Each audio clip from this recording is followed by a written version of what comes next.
Yes. Good afternoon. Welcome back to the channel. Today I'm going to be streaming live the African Games, and I hope you love the stream. It is the first attempt, and we are going to be looking at mainly the African teams. Hope you love the stream, and I don't know if my audio is okay. I'm trying to test it to see if my audio is fine. We are waiting for the Olympiad to resume, and for the meantime, maybe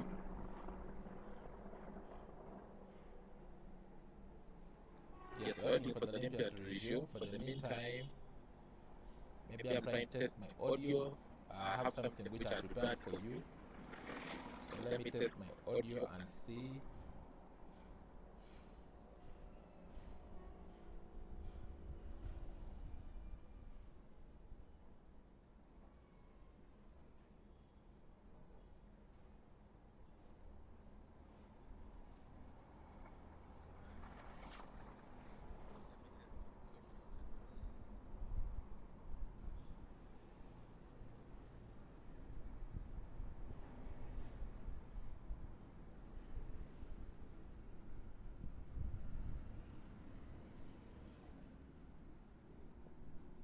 Okay, welcome back. Today I'm going to be showing you some of the games which are taking place in the Olympiad, and we are going to be streaming live the African Games. So far, let me take you through the pairing.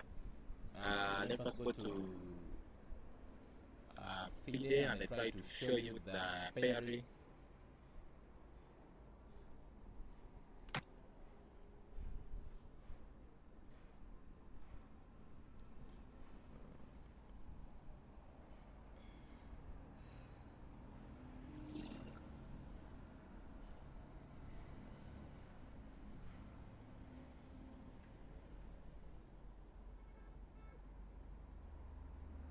So here is the pairing, and I want to add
so here the pairing. I don't know if you can see. So in the pairing today in the African countries, we have India is being paired with Morocco, which is on board 3.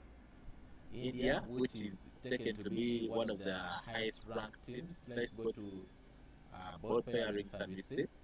So we see we have the pairing which we are having for the Olympiad round 1.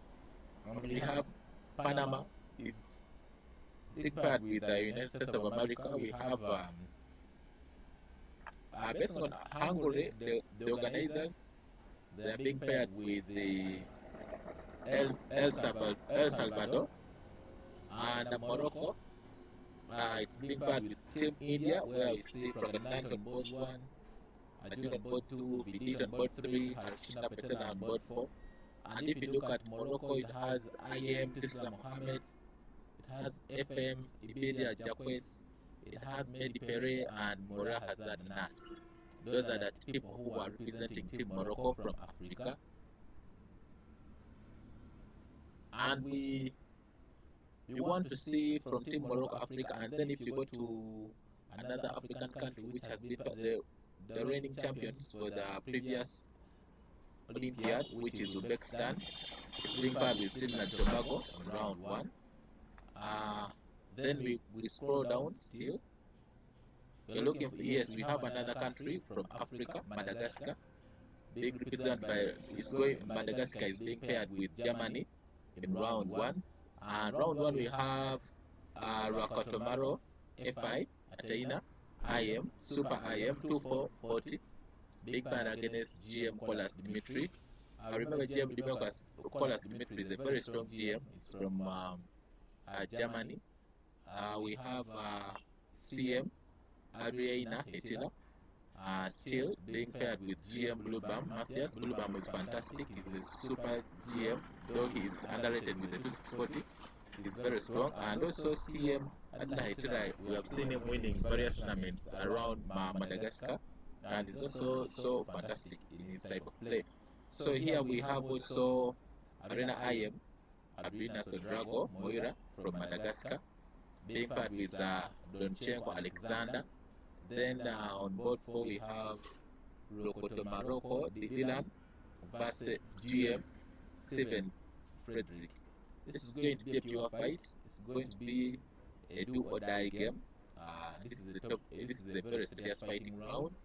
Especially the battle is going to be on IM FI with GM Kolas, which is going to be a super fighting moment.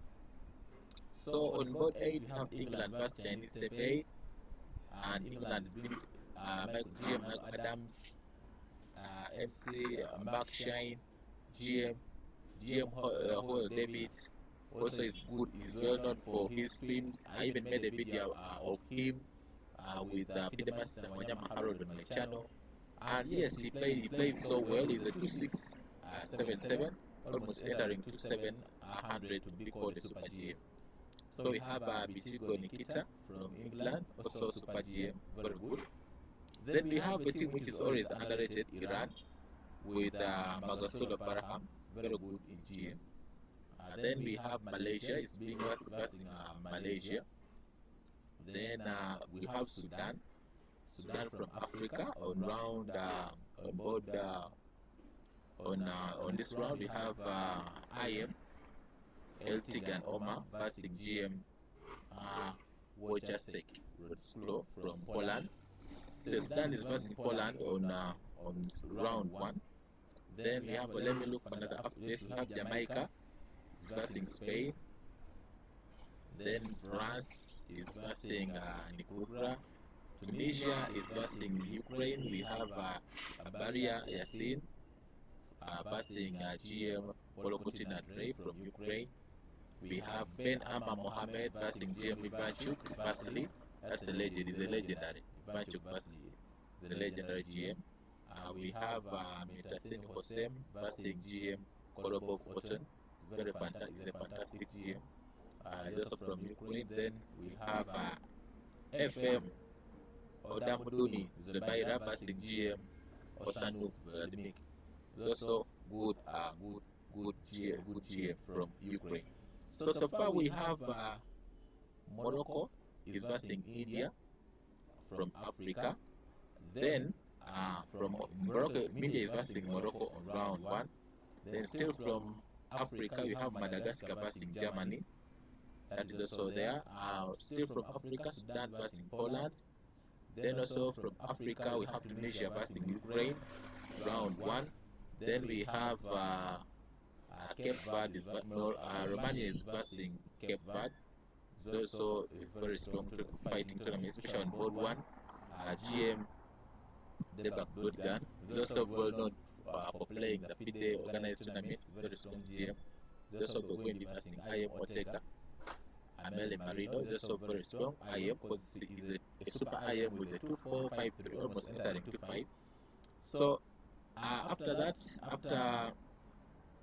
after Tunisia versus Ukraine, another country from Africa have Cape Verde versus Romania. Then we have Ethiopia with the FM Mesfin Zen Leikun. FM Mesfin Leikun from Ethiopia, very strong FM. Also they're versing the GM from they're playing Israel, that is Israel versus Ethiopia. So both ones is going to be a real fighting game.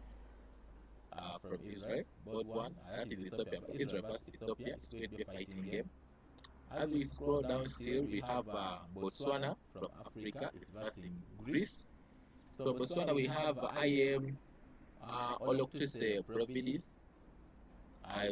He's going to be playing a GM from Greece, that is Tosedo Nicholas, very strong GM, the 2619, and IM Providis is the 2239. So it's going to be a fighting game. This is a game which is going to be Basing, that is IM Basing GM. It's always a fighting game, a fighting battle. So let's expect a war on the board to happen. So we have Bulgaria versus Pakistan still. Then let's look for another African country, which is also, we have Malawi versus Croatia. This is going to be a do or die. We have CM Mufune Petros versus GM Baturik Atene. We have FM Wale Joseph. This guy is fantastic. He has ever represented Africa in the World Cup. That is the individual World Cup championship. He even gave one of the GMs an upset. The name of the GM is running away from my mind, but Mwale Joseph is a very fantastic FM. Against GM Martinovic Sasa from Croatia.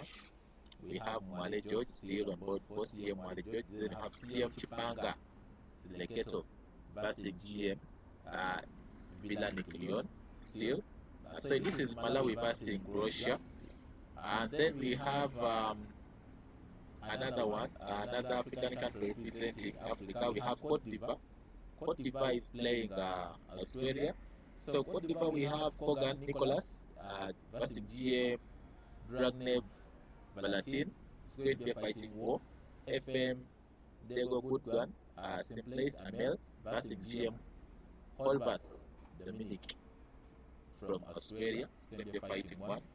Then we have CM Manan versus GM Felix from Australia. Then we have Nate Frank and so versus IM Palestine Bellatin, a 2-5 12 IM. That is a super IM, almost GM levels from Australia. So it's going to be a pure fighting game. Another country from Africa representing, we have Kenya. Yes, we have Kenya. Kenya is playing Switzerland. So GM Petela Yannick is versus the former Kenyan national champion Njoroge Martin. We have Melin. We have versus Oluka Robert Magdio, the Kenya's #1 in ranking.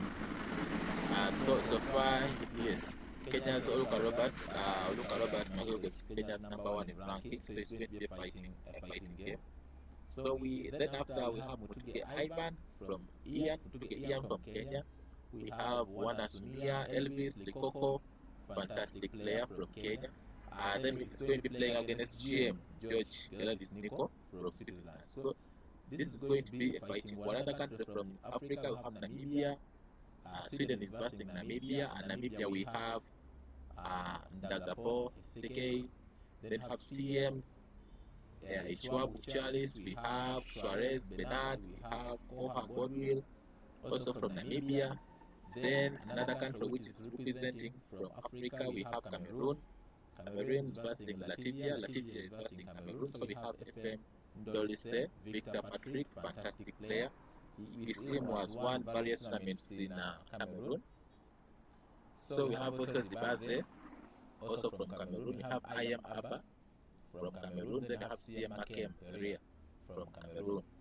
So another country which is representing Africa, we have Sao Tome and Principe from Africa. It is versus Colombia. So Colombia versus Sao Tome, Principe. We have players like Pereira Seigo, we have Nascimento, we have Lima, we have Semedo. All those are fantastic players from Sao Tome. Then another country representing Africa, we have Equatorial Guinea. We have Oscar Narigojo Golez. We have Angela Santiago Kochopo. We have Pedro. We have Oscar Narijo. All those are from Equatorial Guinea. They have one title player, which is Mapole Rose Xavier FM. He's going to be playing against Icelandic GM. That is Kajakson Gudma.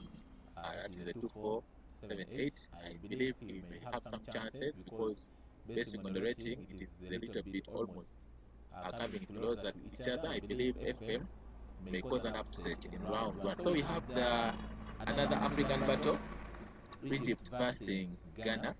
So we have GM Fauzi Adam on board 1 from Egypt is versus FM Ashford John Kojo 1956 from Ghana. Then we have IM Wajige Karim from Egypt versus IM Francis Eric from Ghana. We have IM Wafa Ahmed versus Enrique Bernard. Then we have Sadiq Sayem FM from Egypt versus Homefa Cephas Clinton from Ghana. So we believe we are going to have a very serious battle on the top boards. That is between GM Fauzi Adam against FM Passport. And another top battle is going to be on with IM Karim from Egypt against IM Francis Eric from Ghana.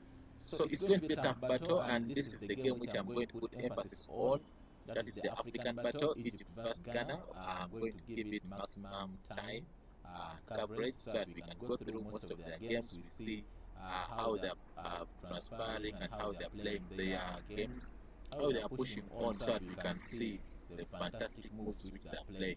Still on the pairing, we have North Macedonia is versus Togo.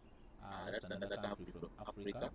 So Togo has Tuka Yakini playing board 1. It has Kosi Thierry on board 2. It has Command Kosien board 3, and then Meno Lumen Paco on board 4. So we expect a fantastic battle because the ratings are almost average based on the pairing. Still, let's go down and move so that we can see most of the African countries which are presenting. So we have Lesotho. Lesotho is versing Bangladesh. So Lesotho has Kalema Sekaba from Lesotho. It has the Bang Mapain on board 2. It has Lebajoa on board 3. Then Karabao Mokote on board 4. Still from Lesotho, we expect the top battle is versing. Now the funny thing about Bangladesh, it has put the GMs down, and the funny thing is that the GMs are lower rated than the top players on board 1 and board 2. So now if you can look at the pairing, or if you look at the lineup of Bangladesh, it has Muhammad Fahad IM with the 2419, and it has FM Manon 2417. Now board 3 it has GM Hossein Emar with 2354. And then it has GM Mossed Naz with the 2318. So it means it is the funny thing which is happening, that GMs are put on lower boards because of the rating, and this non-GMs because of the high rating are put on board 1 and board 2. That's the beauty about the arrangement in Bangladesh. So we expect a tough battle from Lesotho when it's versing Bangladesh. Yes, we have another team here for the Islands, versing St. Lucia. It's also a tough team. Let's go down. We look at then we have Tanzania. Japan is versing Tanzania. So we have CM Turan 222. This is a fantastic name, ladies and gentlemen. But I'm going to fight with these names. So we have Turan Tan 2 is CM from Japan. Is versing Misambo Kisala from Tanzania. Then we have FM Hoshima Mirai. I think this is the Japanese samurai. Yes, it's versing Vena Gadihi from Tanzania. Then we have Kojima Shinya from Japan. It is Kojima Shinya. Yes, Shinya from Japan. IM versing CM Hoshuni Moduni. Then FM Yamada Kohei. This is versing Lusako Sherak. So these are fantastic games which we are going to see, and we hope to have a fantastic display by Team Tanzania. Yes, Tanzania, all kudos to you. We believe you are going to cause an upset in these rounds. All blessings go to the African teams. So we have so many African teams which are playing first round, but we hope that we are going to cause upsets. We have the Djibouti. The Djibouti Wales is versing the Djibouti, and on board 1 we have IM Komacho Colades Jose versing Hossein Mohammed Bilal, and then we have Omar, then we have Muhammad Ima, we have Baba Aliso from the Djibouti, and Wales versing the Djibouti. Yes, the ratings are average, have 2-3s and 2-2s and 2-1s in Wales, and we have 1800s and 0-rated player from the Djibouti. We hope for an upset also in that round. So we have South Africa. South Africa is overrated based on how it has more. The players in South Africa are more rated than the team that went play. That is St. Vincent from Gimardis.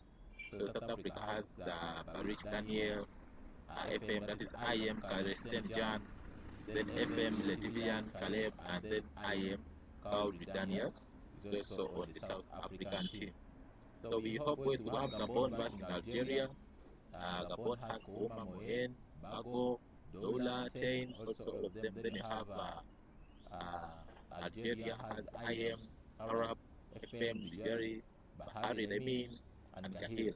So all those are Algerian teams. Then we have Zimbabwe, but US Virgin Islands, which is almost, it has only 2 rated players and 2 0-rated players. Versus Zimbabwe, we believe Zimbabwe will cause an upset, and it has most of the players are 2-2s, above 200 rating, that is a 2-2 plus. So we believe an upset is going to happen. Then also Angola has been given a piece of cake. Angola has been given British Virgin Islands. We believe Angola is going to cause an upset. Then also Burkina Faso is versus Ecuador. Burkina Faso is going to be like the World War III. Between Burkina Faso and Ecuador. Remember, Ecuador has to prove a point from World Cup of football. It has been doing not well. So this is a chance for Ecuador to shine.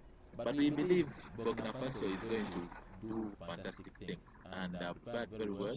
Though they have 2 rated players and 2 players who are not rated. And we believe, yes, with time they are going to make us proud as Africa. So we have Comoros Islands is versus Monaco, also a tough game. Then final last game, that is Comoros Islands versus Monaco. Yes, yes, let's hope. So with that, ladies and gentlemen, allow me take you to the games. The games haven't started yet, but I'm going to these are games. Then first of all go through some of the pairings. So we have Uzbekistan. Let me try to look for one of the games. Yes, let me look for this is Madagascar, Germany. This is the game between Madagascar and Germany, and first of all show it to you.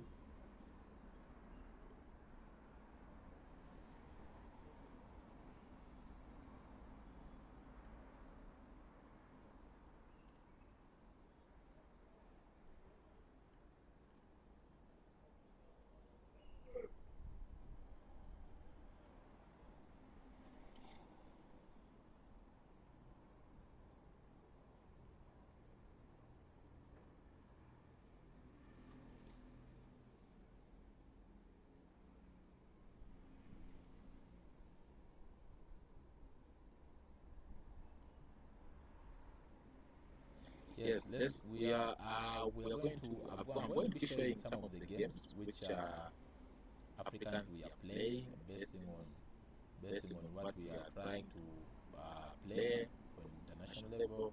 And all I can tell that most of the African teams have been training so much through. Remember now, chess has been moved to chess apps, computers. So training has been made very easy for African teams. And we hope upsets may happen, as we think that God is on our side. Some of the African teams haven't gotten a chance to play because of issues of visa and name it, but we hope that most of the times, next time we shall do better. Yes, we hope that next time we shall do better, but for today, let's see how we can transfer. So today I'm here. This is the game between FI Athena and Kuala Symmetry. This is Madagascar and Germany. So this is the game. We don't know what FI is going to play today. Is he going to play the E4 opening? Is it going to go for E4 opening? Is it going to go for D4? Is it knight F3? The reti? Is it the English, the C4? So let's hope for the best from the African teams. But what I can tell you is that we can't wait for this action-packed movie of the Olympiad. We have also Sudan. We have Sudan is also playing Poland. We have very many African teams which are playing, and we believe we are going to stream live these games so that we enjoy these games, so that we enjoy them. Yes, we're going to enjoy these games so that we have minimal chances of engagement. We enjoy these games and all that. Yes, let's see.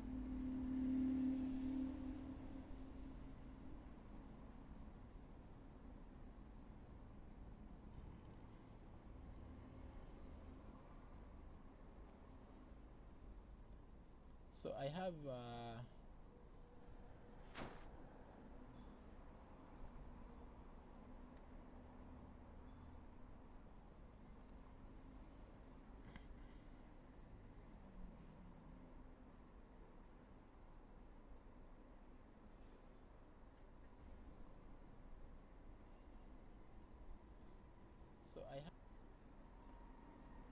so all I'm requesting is that I have a poll which is passing. Hope you have a poll which is passing by, so make sure you hit that poll. Try to there's a question which is moving along the poll. The question says, do you think African countries will make it in the top 30? So try to go through it and see if indeed there are some African countries can be in the top 30. However, also, which countries do you think are going to make it there at the top 30? Try to predict which countries are going to be seen. Is it Egypt? Is it Madagascar? Is it Zimbabwe? Is it Malawi? Is it Ghana? Is it Kenya? Is it Zambia? Because now, basing on our intel, we know that Zambia, then it is Zambia, Uganda. Those countries have not been given a chance to play because of issues of visa. Those are issues are moving around and have not been paired, and we hope with the time they are going to pair these countries, because these countries most of them have good players, and we hope for the best for most of these countries. So hope you join the stream, because we are going to take through I'm going to take you through a majority of the games which we are going to play, and I believe we are going to enjoy these games. Yes, I believe we are going to enjoy these games. So just sit back and relax. The games are going to be fantastic. All I'm telling you is that just relax. Everything is going to be okay. So with that, ladies and gentlemen, I don't know, let me check out, see if the games have really started so that we can go through and we see. Yes, we have, this is the game between Nicholas Dimitri and FI. This is the game we are waiting for. This is the game we have been waiting for, and we hope that FI is going to make Africa proud by causing an upset today, and we are looking forward to that. How do we make Africa proud? So we are counting on FI. We are counting on FI to make us proud as Africa. So by the way, don't forget, remember to subscribe, like and comment so that we make the channel grow. Yes, make sure you subscribe, like and comment so that we can grow the channel.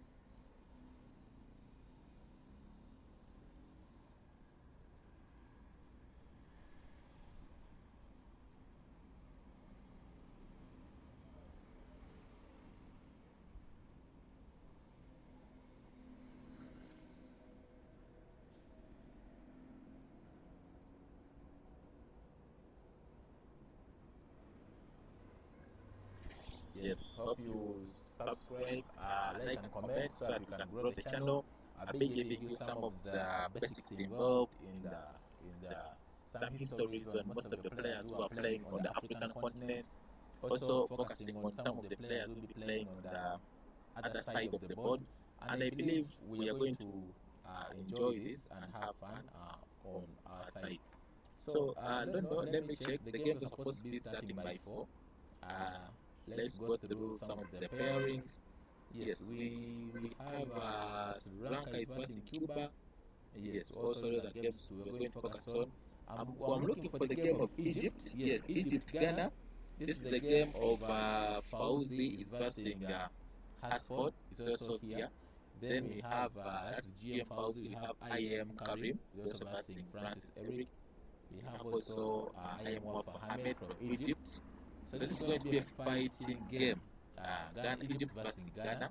It's also a game we have to watch out for. We have also Mauritania is versing Belgium. So it's another do or die game. So, ladies and gentlemen, all I can tell that this is going to be a real good and fantastic game which you have to put into mind. So the poll is moving. Hope you can check out the poll so that we see how we are moving on. Let's try to check on the poll. The question is running there. Which do you think some of the African countries can make it to the top 30? Or do you think which countries can make it? You can also write there in the comment section. Try to put it there to see which countries can make it in the comment section. So as we wait for the analysis, yes, let's try to see how best we can do our channel. And also hope you can also go ahead and subscribe. Please go ahead and subscribe to support the channel. Subscribe so you can support the channel. Go ahead, subscribe so that you can support our channel. So for the meantime, we are waiting for games to begin, and so many things are moving on. I would like to show you some of the photos of the African teams which are playing this 45th Olympiad. Let me try to show you some of the photos.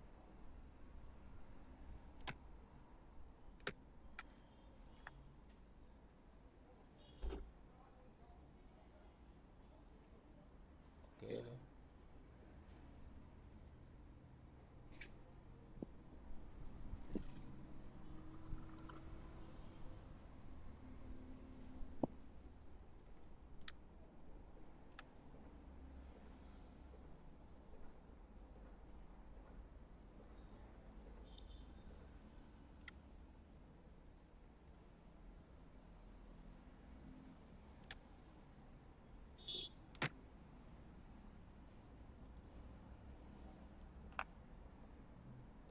So I'm going to show you some of the photos of the African teams and other teams which are playing the Olympiad, so that we can try to see which are some of our players. We try to see how they look as we wait for the games to begin.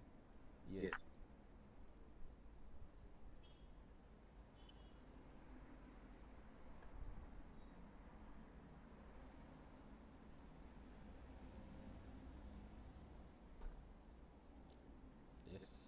Let's see.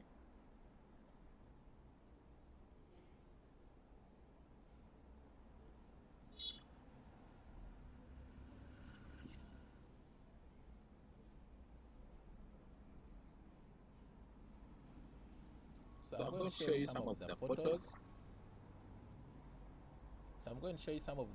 Of the. This is team. I don't know. You can try to guess which team do you think is this. These are the. Try to guess which team do you think these people are. This is the Indian team, the Olympiad team for the ladies. You see the sister to Pragnanta here in the suit. You can see her. She's also here. She's going to be representing. This is the Norway team. That is Magnus Carlsen with the colleagues. Also very simple dressed, waiting for the Olympiad to begin. Magnus has a big opportunity which we are putting forward. We are looking on to.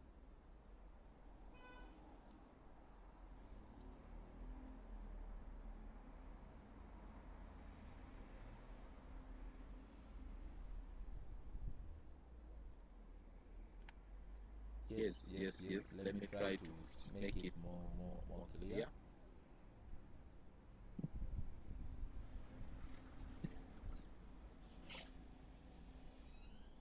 Yes. As we wait for games, let me try to show you some of the As we wait for games, let me try to show you some of the photos of how things are going to be moving. Yes, let me try to show you some of the photos. I don't know if you can see what I'm seeing on my screen here.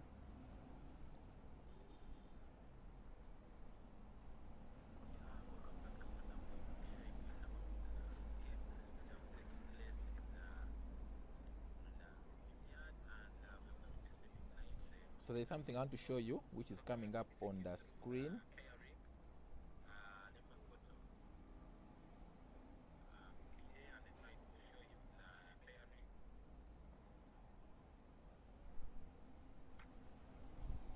So I don't know if it is yes, there's some photo I want to show you. I want to show you some this is the Indian women team which is going to be playing the Olympiad, and they are well dressed, as you can see them fantastically. They are well dressed. Then this is the Magnus Carlsen team. Magnus Carlsen, you see him here. He's putting on the blue shirt with the GMs. This is the Norway team. And here, these are the reigning champions, the Uzbekistan team. These are the reigning champions, the Uzbekistan team, who are going to also, we're expecting fantastic chess from them. This is we can see here we have these players are young. There's a rumor which says that these guys, when they had just won the Olympiad, before they left the airport, all of them left driving fantastic cars. So we hope also this time around they make their country proud in the Olympiad. I don't know if they are going to win. They can manage to win the Olympiad twice. If you look at the American team, it almost has all the strongest players in the world in one team. If you look at Team India, the same thing. If you look at China, the same thing. So we don't know if still they will make the upset. So if you look at this, we have the Bangladesh team. This is the team for Bangladesh, the women's team, as you can see them here. Let me try to increase so that you can see them. Yeah, this is the team for Bangladesh. Trying to zoom in, you see. So these are the ladies who are representing Bangladesh. So Bangladesh, these are the team which is representing Bangladesh. We have Captain Mahinda, we have Kodre. I don't know the quality of the photo is somehow dim, but let's try to see it. So finally, we also have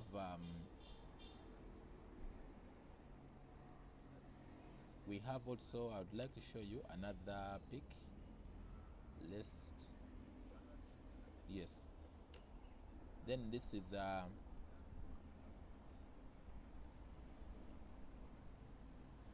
so this is a team from Lesotho. If you look at there's the gentleman holding the trophy, and also the lady there holding a trophy. These are the two people who are representing, plus these members who are putting on the medals. These are the players from Team Lesotho. They are also coming in to represent Lesotho in the 45th Olympiad in Budapest, Hungary. So these are the top commentators. As you see, Svidla here. Svidla here is also going to be Peter Svidla, the 7-time Russian chess champion. He won the Russian championship 7 times in a row, which is not easy. So he's also going to be part of the commentators, trying to analyze the games which are going to be taking place immediately during the Olympiad, the Olympics of chess. So these are some of the strongest. These are some of the strongest teams, strongest women's teams. We have China, we have Poland, we have India, then we have Georgia. So these women are very strong. Here are some of the teams of the players who are very strong, and we believe they are going to yes, cause an upset in the game. So then with that, let me take you to another team. So this, we know, like chess for ladies is always a little bit complicated. You can't count the end of, you can't know who is going to win the game until when the game is over. So this is Team Egypt. Team Egypt. I've tried to. We have here you see GM Fauzi is there and the IMs are there. So these are the players who are representing Egypt. They're also here, all the 5 players that are representing Egypt. So this is the Egypt Olympiad team. It also is joined by GM Bassem. Bassem is also there. So we hope a tough battle. So these are the reigning champions. The Uzbekistan team, the reigning champions who won the Olympics of 2022 in Chennai, India. So this is the team. Yes. This is the team which won the Olympics in 2022 last year, but won in Chennai. So then this is the Guyana chess team. This is the Guyana chess team, which is going to be playing the Olympiad, and this is when the president was giving them their support for the team. So this is what was being given to them, and yes, we hope the best for them. We hope the best for them. All the best to the Guyana team. So this is the city whereby this is the Budapest city where the Olympics are taking place from. So this is the city where the Olympics are taking the Olympics is going to take place from. This is the city. So this is the American team, which has almost the strong players. You can see there Caruana, you see Wesley So, Levon Aronian, you see Perez, Dominguez Perez is also here. So this is a very, very strong team, as you may see, but let's wait for the examinations of the team during the games. We're waiting because now they have to be examined on the board to see if indeed they are worth to be called the strongest team of the tournament, as we shall see on the team. So this, if you look here, these are the strongest women's teams in the 45th Chess Olympiad. We have GM Harika Donawali from India on there, who's going to play by their board 1.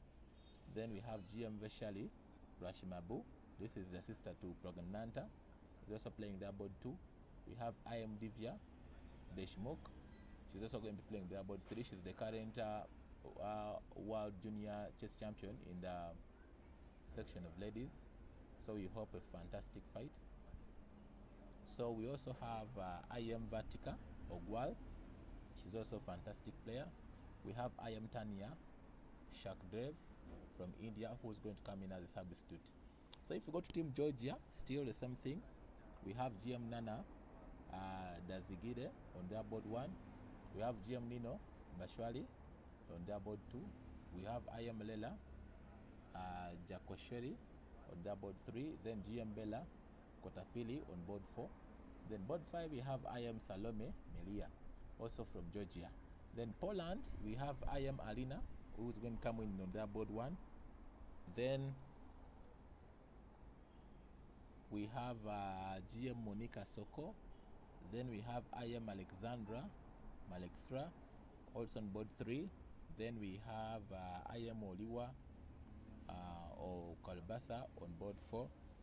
Then we have IM Alicia. Then we also from China we have GM Zukujina.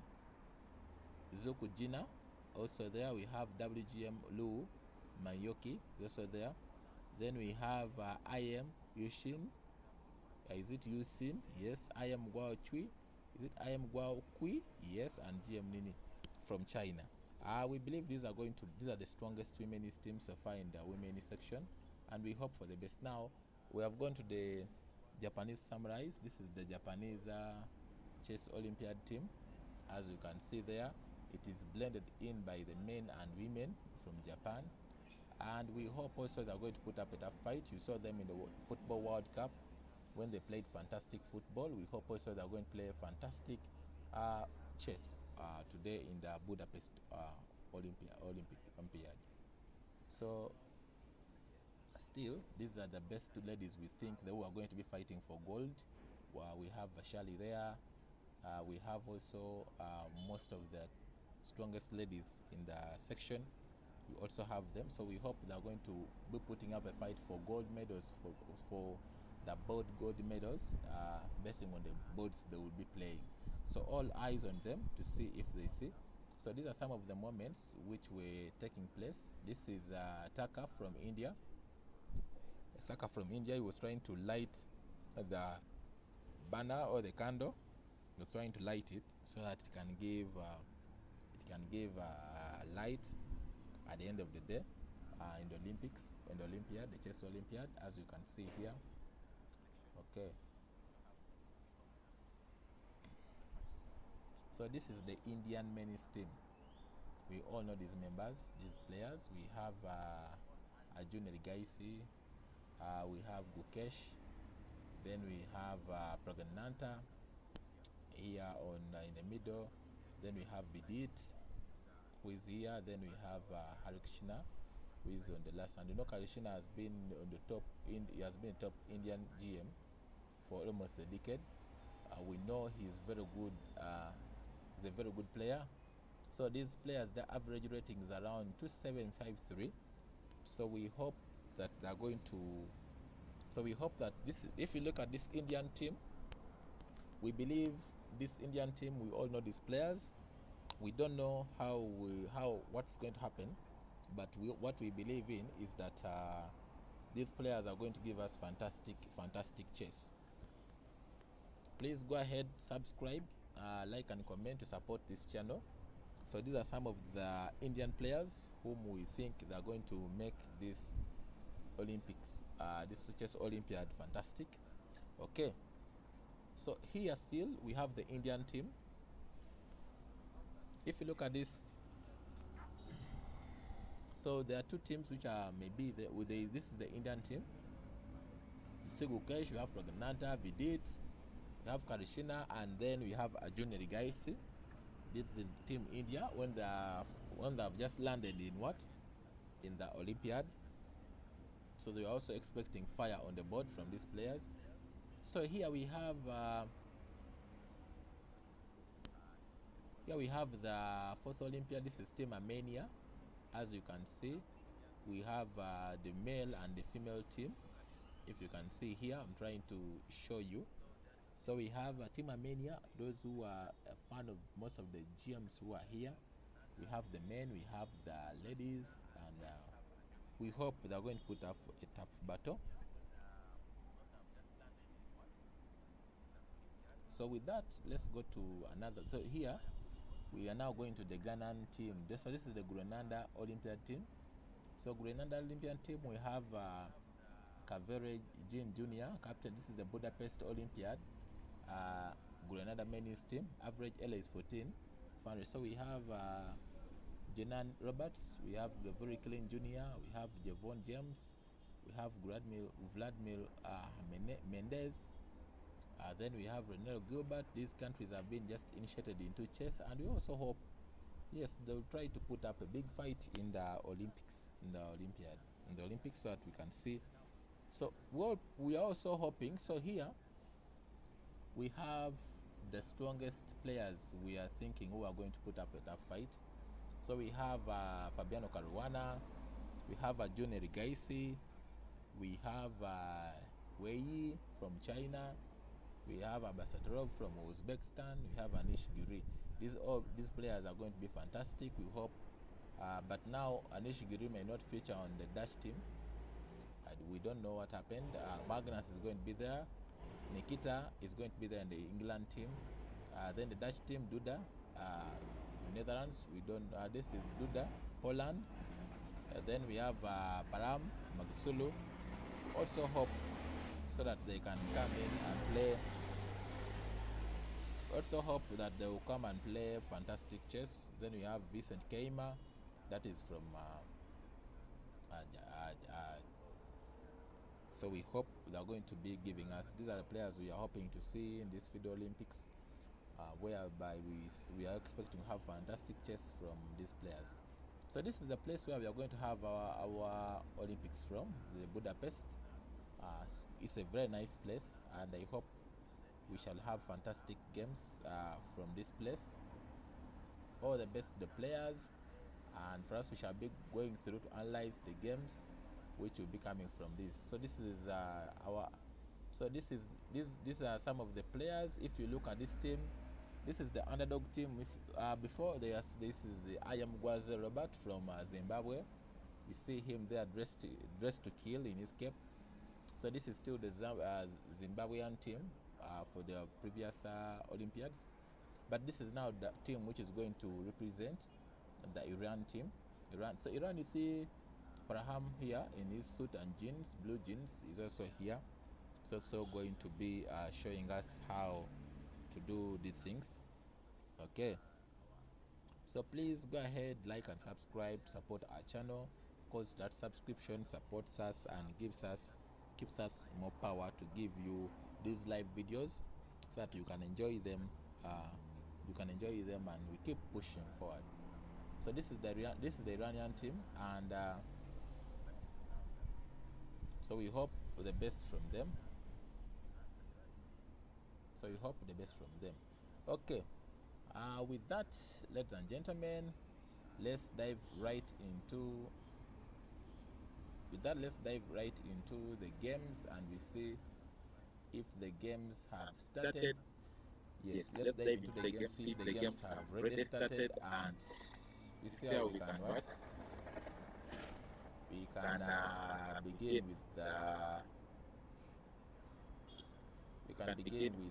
with the games. So currently the games haven't started, but we are waiting to see how we can present.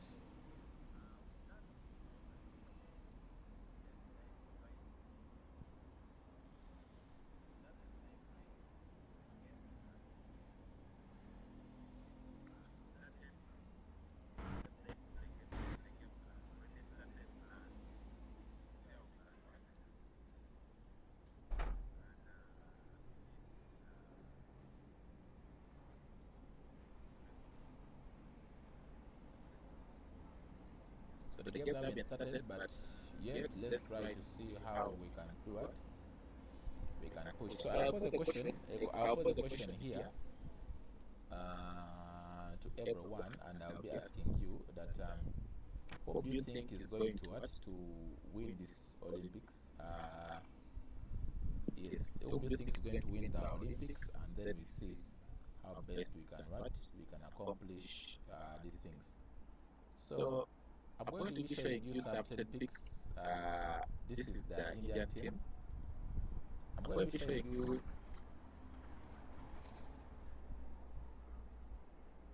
so this is the Indian team. Who is your favorite player in the Indian team? Who is the favorite player in the Indian team? Because we want to know who are some of the best players in the Indian team. Because now we have Arjuna Regaisi, we have Gukesh, we have Pragnanta, we have Vidit, then we have Patela. So we want to know who is your favorite player here, so that you can also give a poll on the Indian team. So let's see who is going to be your favorite player in the Indian team. All these are the fantastic players. We are expecting big results from these guys. They have no other say they have to tell us. So this is the Indian team. We are expecting to get big results from them. Whom do you think is going to play? Whom do you think is going to go unbeaten? Whom do you think is going to? Do you think Team India versus Team USA, who is going to beat the other? What are your predictions? What do you think is going to? Which results do you expect? And also in the African teams, which African team do you think is going to cause an upset on Team India if it gets a chance to play Team India? Today India is versing Morocco, and we don't know if the Morocco team is going to be versing these guys. So we don't know. Will Team Morocco give us an upset or no? If Team Morocco is not going to give us an upset, then which African team may try to give an upset to these guys?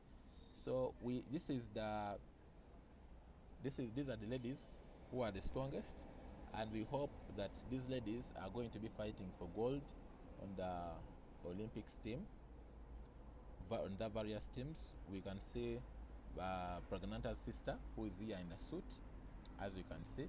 She's also here. So we're trying to see, all these ladies who are here, are they going to win gold medals on their individual boards where they're going to be? So that's just a question which you have to put into consideration. Now, basing on the statistics which we are seeing, these women are always the best if it comes to play chess. They play fantastic chess, and we hope that we are going to be expecting a lot of games from a lot of fantastic puzzles, fantastic games from these ladies, and we're looking forward for fantastic chess. However, also we have Team Japan. Those who didn't know that Japan plays chess, by the ladies and gentlemen, Japan plays chess. Apart from fighting with swords and knives and kick and being the also doing karate, Japan also plays chess, ladies and gentlemen. And what I can tell you is that I don't know, but I'm also too expectant to see how Japan is going to transpire in that game. This is what we're also looking at. We are going to see how is Japan going to perform in today's game. So these are the strongest women's teams at this Olympiad. So these women, we have Team India, Team Georgia, Team Poland, and then Team China. Now in Team China, we have Team India. We have GM Harika on board 1. Then we have Pragnanta's sister GM Vashali. Then we have I am Divya, also on board 3. Then I am Vantika on board 4. Then we have I am Tanya on board 5, who's going to come in as a substitute. So the prediction is between here. Which African team, which team amongst these teams do you think is going to take the Olympics? Because all these ladies are the strongest in the world, based on the FIDE statistics and ratings. So amongst these 4 teams, which teams do you think are going to win the Olympics? I'm also going to put that poll also there. So this is the American team, ladies and gentlemen. This is the American team, by the way. We can see Caruana, we can see Levon, we can see Perez also there. We can see Wizleso, who is behind Caruana. So the American team, what do we think about this American team? Will it win the Olympics, or it will not win? So the question is still there. So let's try to see if these guys are going to play fantastic chess, and we see how best these people can be. Okay, let's see which other teams we have. Which teams do we have on the radar? Which teams do we have on the radar? So this is where we're going to play the Olympics from. These are the former champions. So this is team Egypt. Those who didn't know, all of them have the same sleeping style. You can see them there. All of them have the sleeping style. The way they hold their necks, you can see GM Fauzi in the specs, and IM is also there trying to look at the best moves in their position. So they're also fantastic players. We don't know if Team Egypt will try to give us an upset. So Team Egypt, we also wondering if you give us an upset. Okay, let's see how things are going to move. So these are going to be the commentators of the Olympics this year. We have GM Peter Svidler, who is here, gentleman here. We have the lady in the middle, then the gentleman who is at the end. Peter Svidler has been the 7-time Russian chess champion, and that is not a record, or that is not a joking record. It's not easy being the best in Russia He plays fantastic chess, but because of some political matters, he didn't make it to Russia didn't make it for the Olympics this time round. But we hope the best for them next time. So this is Lesotho, Team Lesotho.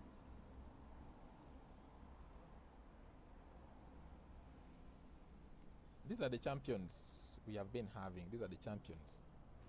These are the champions for the Olympics, and we hope that we don't know if they'll make it once again, but all the best to these guys, to see if these guys will try to make it. Let me try to show you some photos from my computer to see if we can have a variety from our I don't know. Let me try to see. Okay, let me see if I can show you some photos here. Okay, so this is the ladies team for India. It's Magnus Carlsen. So Magnus Carlsen with the Norway teammates. We hope and wish him all the best in the Olympics. And we don't know how we are going to be doing it, but let's see. We shall also try to cover the games from Norway, and we see how best we can push it. So this is the St. Kitts and Nevis female team. They're very excited, as you can see them smiling from ear to ear, and we hope that they're going to give us fantastic chess. So these are some of I think I've taken through them. So let's check and see if the games are ongoing. Let's check to see if the games are ongoing. Yes, let's check to see if the games. Yes, the games have started. The games have started. Let's go through the games. Okay. Let's first go up. So the first game, the games have started. Let's go and see. So we are going to look at basically African games. So this is the game between FI and Domingos. It hasn't started, but I've seen the game of Weasley So, and the game of Weasley So has already started. And let's try to go through it very slowly here, as we can see. So in this game, Weasley So is in the black pieces, and Sanchez has faced battle in the black pieces. So Sanchez has played e4, and then Weasley So played knight f6, c4, bishop e6, the same opening, then knight c3, bishop b4. Yes, then we can see e3 on the board, short castling, bishop d3, no openings, d5. So we are in the d5, we are in the d4 system. So knight f3, d takes c4, bishop takes c4, c5. Weasley So has come to kill this guy. He's playing as if he's coming from another planet. So from this we can see short castling, Sanchez playing very well. Yes, and this is the position. So in this position, you cannot play a move like this. This is a very bad move, because if you play that bishop there is an unexpected move which is coming in here. So first we can even first chop this off, then also we can take this. So bishop is forced to take the knight. That's the only move they have, or either pawn takes, but they can't go ahead to play bishop. So the best move in this position is basically going ahead to take the bishop, or try to take the pawn. Those are the two best moves in the position on the side of Weasley So. So let's try to go through India, Team India vs Morocco. So this is the game between Pragnanta against Tio Mohammed, that is from Morocco. So in this game, the Morocco board one has played Pragnanta has played e4, then e5, that is c5, the Syrian defense, knight f3. I believe with moves like bishop d6, Pragnanata may go with the open Sicilian. So if maybe white goes for knight c5, Pragnanata may even go with the knight c3, because anything can happen on the board. Also this, let's try to go to the game of Morocco still, board 2. This is between Ajun El Gaisi versus Geliba Vasquez. So in this game, let's see how it started. Ajun opened with d4, then Eliba opened with knight f6, c4, e6, knight c3, bishop b4. This is the same opening which even Wesley So has played against the player from Panama on board 1, USA vs Panama. The same opening which Wesley So has played. So I believe, and I don't know if they are copying notes, but this line is very, very solid for. This line is very solid for black, and I can tell you that after this, E3 was played. Yes, this line is very fantastic, but you have to just play good chess to survive. To survive the attack. So this is called the Indian defense. If you look at this line, this is called the Indian defense, because now black is going to give out the bishop pair, but white is going to have grabbed pawns. So that's why black gives out the bishop pair, but it's going to have rapid play, and also white is going to have grabbed pawns. So we have as e3, then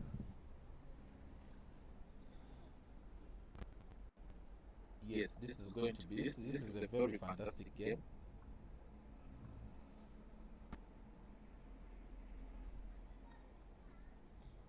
Okay.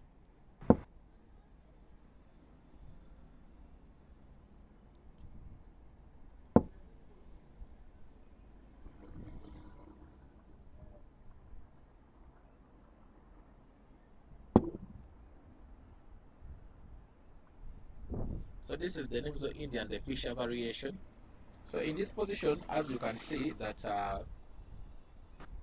the black knight is anticipating to take the bishop, which is here, and when queen takes, then we can just go ahead and what, short castle. I think that's what has been. That's what has happened. Knight takes d2, yes. Queen takes d2, and then short castling, yes. What had happened. And after castling, we anticipate moves like the strongest move in the position is basically going ahead to push pawn on f3, which is a fantastic, and either black can go back or he can chop off the knight on c3. Those are the options which black may have in the position, which is very, very, very a good position. Let's go and look at the Vidit game. This game is Vidit. Let's go to see how it started. So Vidit is in the white pieces against Mehdi Perea from Morocco. So Vidit has played e4, that is e5, knight f3, knight c6. Then Vidit has played the Raul Lopez, that is d6, yes.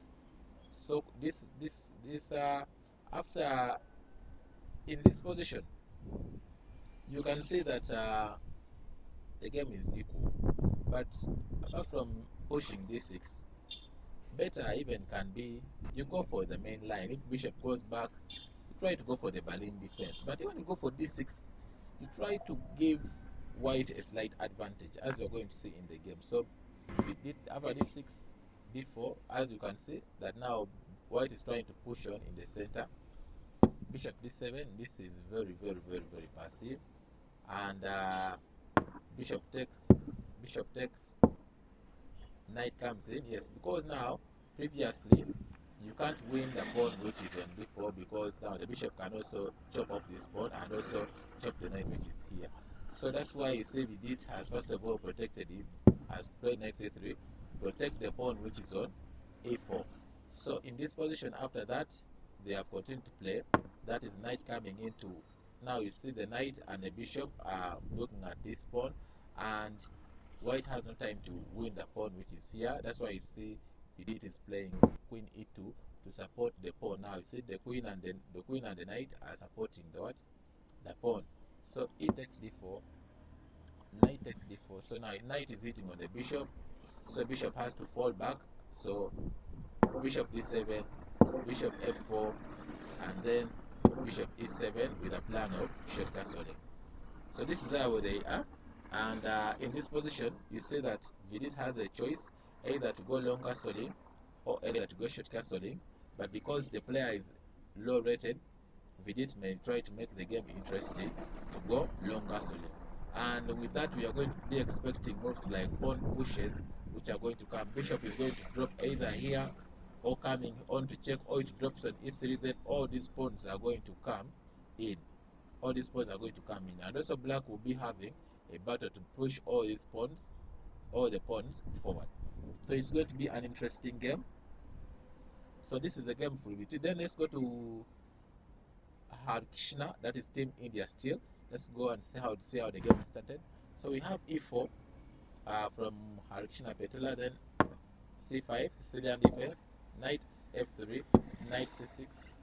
So whenever I see this line, it reminds me of some of my games which I've played in this variation. Because now, when black plays knight c6, the main move is going for the Rosolimo, where I go with bishop b5. But actually, yes, he played for bishop b5, and after d6,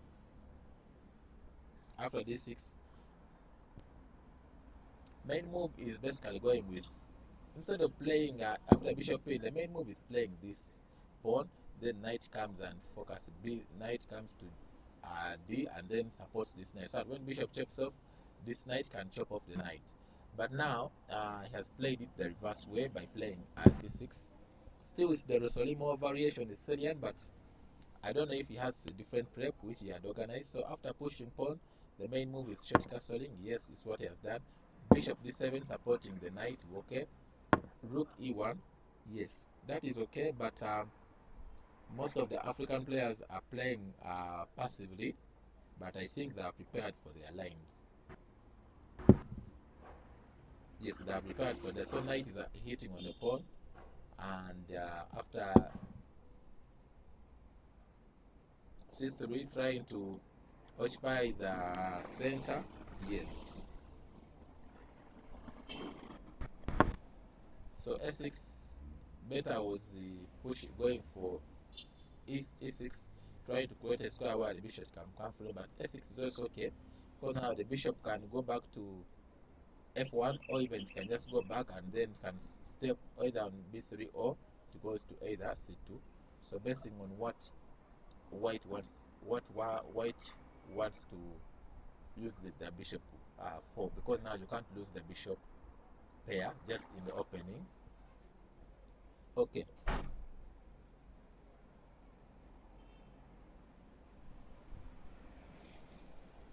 So let's go to another African country and we see, let's look for the Egypt game versus Ghana, and we see what's happening on the board, how Egypt is transpiring. Egypt versus Ghana.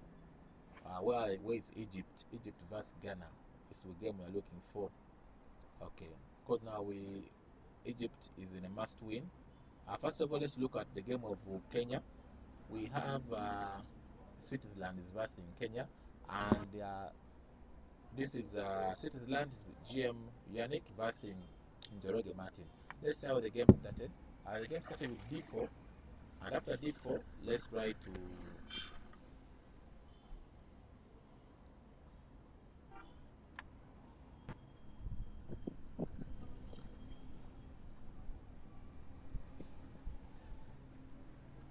let's try to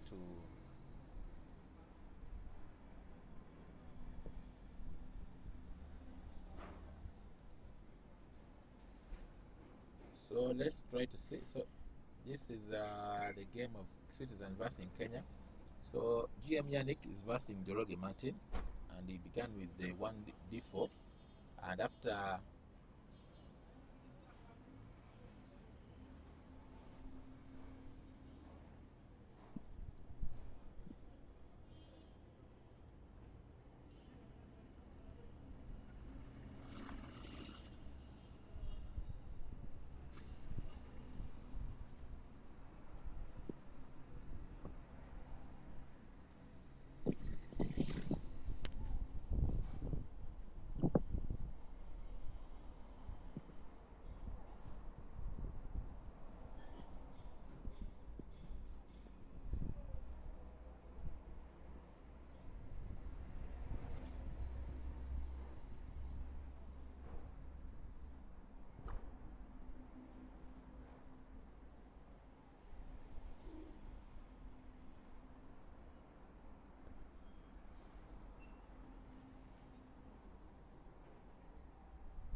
So let's go to the Kenyan game. So this Kenyan game, this is a game between GM Yannick is versing Njoroge Martin, and let's just going to go through the game. So GM Yannick has begun with d4, and Martin has played d5. Okay, knight f3, e6. Indeed, this is a very solid opening. Pawn c4. We have now the queen's gambit declined on the board.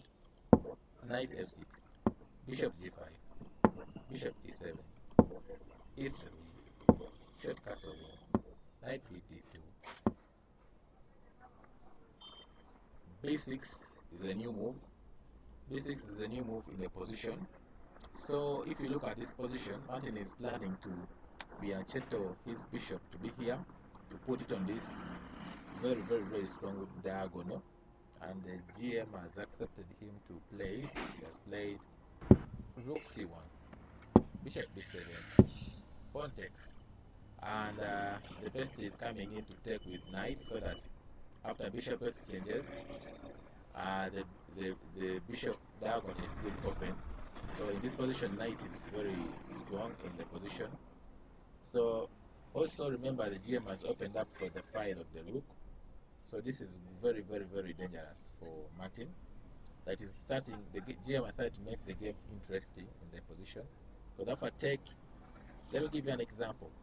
After pawn has been taken, knight takes, bishop, if bishop takes, queen takes.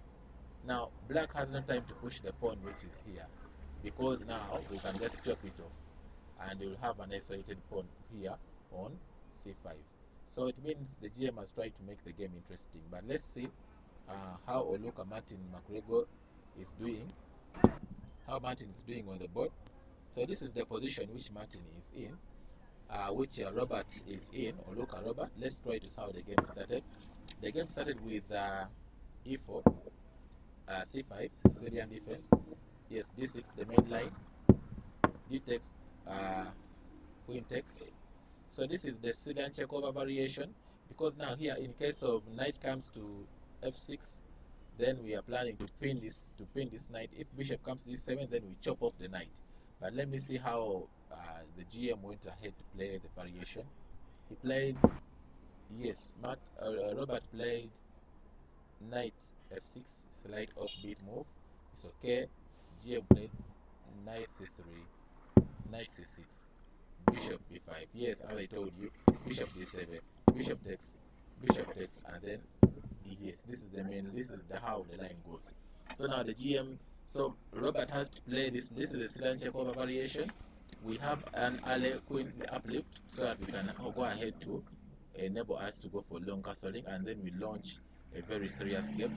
I've covered a game on YouTube about this variation, so you can go ahead and check out it's called the Kasparov Immortal game. So you can go ahead and try to check for it on my channel. It is a very attacking game. It's between GM FM Gala and GM FN Kogan. It's a very fantastic game. So this is the variation where, let's go to board 3. Board 3, we have Gladys Nico, GM versing Wanasunia Elvis Nico. Elvis is very fantastic in attack. Yes, Elvis is in the black pieces.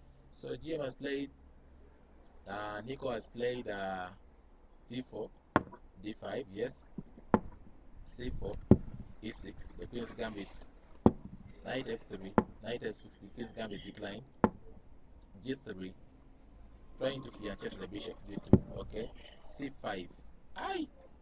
Elvis is very serious in this position. He wants to take everything, okay, c takes, e takes, knight c3, still hitting on the pawn. Now the queen and the knight are all focusing on that pawn. In case they get a chance to go ahead and win, in case they get a chance to win this pawn, then now the queen and the knight are focusing here, and this is when the bishop is going to come on this diagonal, which is going to be very fantastic. So knight c6, bishop g2. Previously, left and knight c6. In case you go ahead and play pawn takes, then we just move forward with our pawn, so it doesn't make any sense. Bishop g2, h6, trying to stop any bishop advancements. Short castling, bishop e6, trying to add more support in case the knight is away. Remember, the bishop and the knight would have been, even the queen can also come here, hitting on the pawn and this pawn. So all those can be thought about in the position. Yes, b3, trying to stop any pawn advancements. Rook c6. Then after that, bishop is coming to its safe diagonal. In this position, when you look at it, you can see that when as long as white takes off this, then the bishop and the knight is off. The bishop can be very powerful on this diagonal, and also you can see that even white is also planning to play rook coming here. So black has to just go ahead and play bishop e7, short castling, and then the game can go on. Or either try to play even s6 to stop the pawn advancement. All those can be put into consideration. All those moves can be put into consideration. Let's go to last board 4. That is Mutuge Oliver, Kuruma Oliver, and Mutuge Ian. Let's go through and see how the game started. So we have e4, c5, knight f3, knight c6. This is the Sicilian defense. Bishop b5, the Solimo. Yes, this is the main line. So now we are planning to play our knight coming here to support this knight in case it's taken, or even we are planning also to play queen b6 to attack the bishop which is here and to stop the bishop advancement, because also the queen which is here will be looking at the pawn which is on b2. So let's see how the game went on. Yes, it's trying to hit in the center, queen b6, bishop d3. So we are pushing the bishop to c4, to c2, and then we are moving forward with our pawn on d4. So all that can be put into consideration. Let's go to another. We are looking for Egypt versus Ghana. Please feel free to subscribe, like, and comment. We have a game. This is a game between Adam Fauzi, and Adam Fauzi is playing Ashford John Kojo. So we are also anticipating moves like we are anticipating moves. Let's first go through the opening and see how the game was moved on. So this is a game which is between GM Fauzi Adam versus Ashford John. So GM is Fauzi is Egypt, and then GM Ashford John Kojo is from Ghana.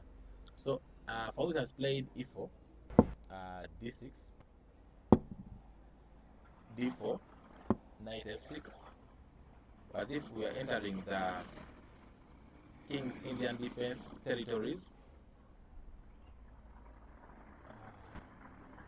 Let's see.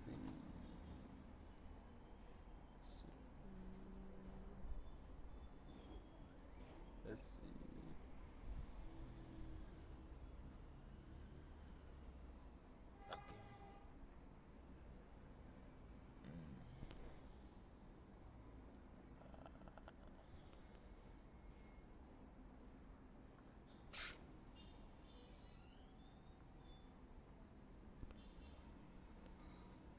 Okay.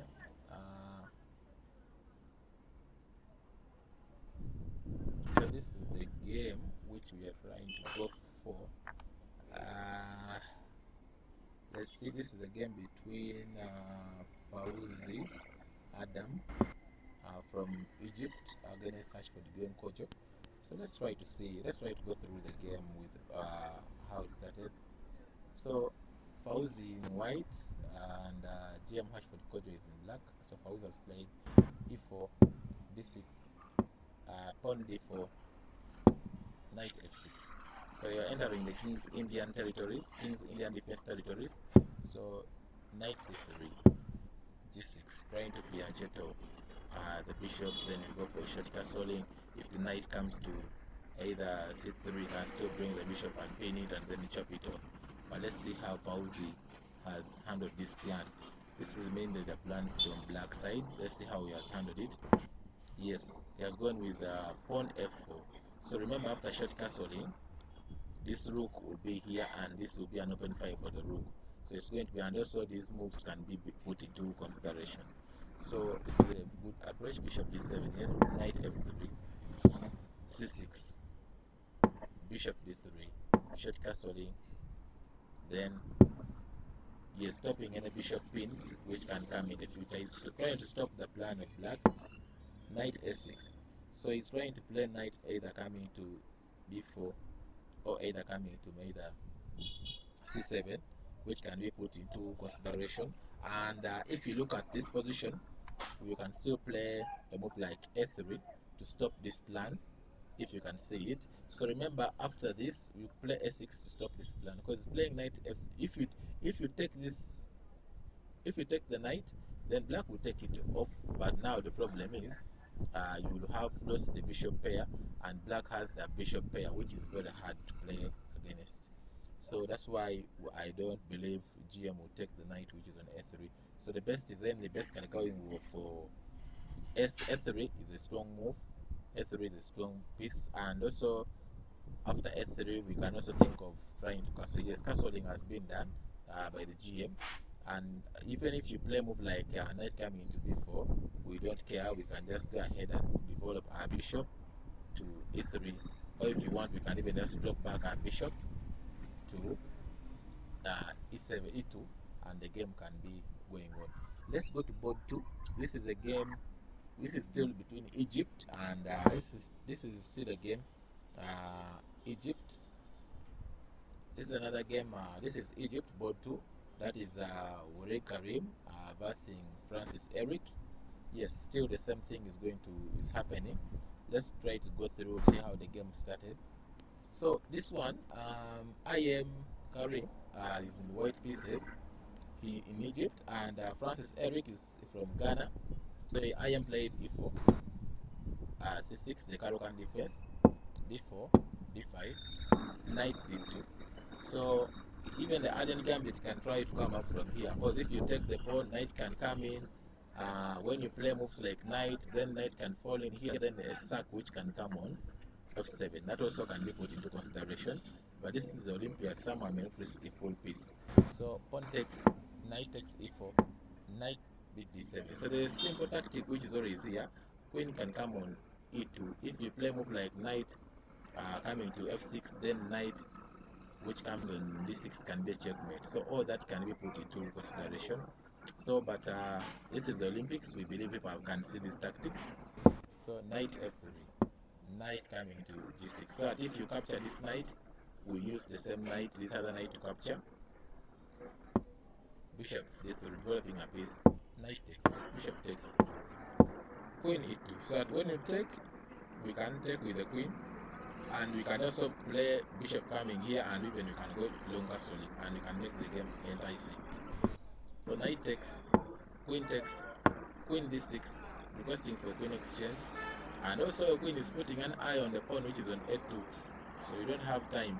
And remember also this bishop is also in the air, it can also come and pin. For example, if you play move like queen coming to e2, bishop can come here pinning down the knight against the queen, which is very, very dangerous for white.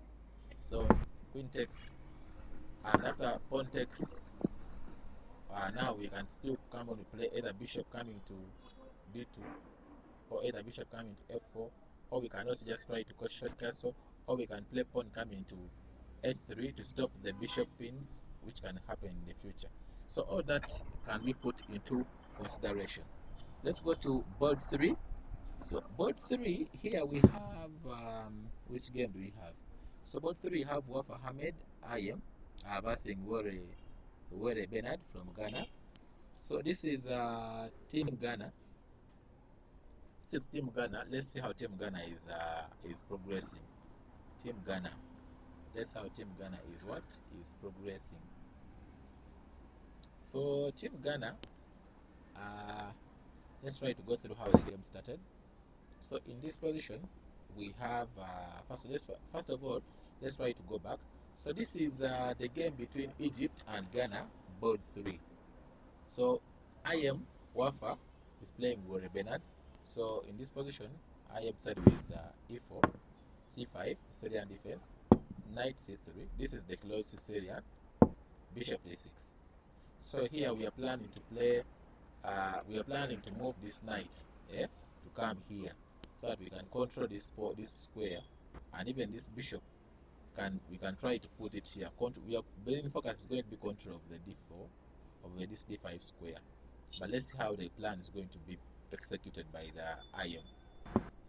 Knight f3, knight comes to 6, d4, takes, and after knight comes to f6, bishop, this is the main line. So all these are is castling, and then queen comes to d6 with the plan of playing rook coming to b8 and putting pressure on this b2. You can also think about it. When it comes to there, trying to put the rook and all that, also that can be put into consideration. And also, when you take the pawn, we can take with the pawn, and the king can remain the center. Rook is going to come here. Actually, the Ghana gentleman from Bernard is playing very well against IM, and we hope both three may cause an upset in this game. Because when you look at the game, even if you play a move like maybe even he has moves like knight in the future, attacking the pawn which is here, you see the queen and the knight will be focusing on this square. All those are potential attacks which can come from black. So let's look at board for Egypt. Sadiq Samale versing Fome Sefa Skeleton. So this is a very serious game. Black from Egypt, black is Egypt, and white is Ghana. So Sadiq Salem, let's see how the game started. So in this position, we have yes, this is we have like the Slav sort of structure on the board. Knight c3, yes, d takes e3, and this one played b5. What? This is serious.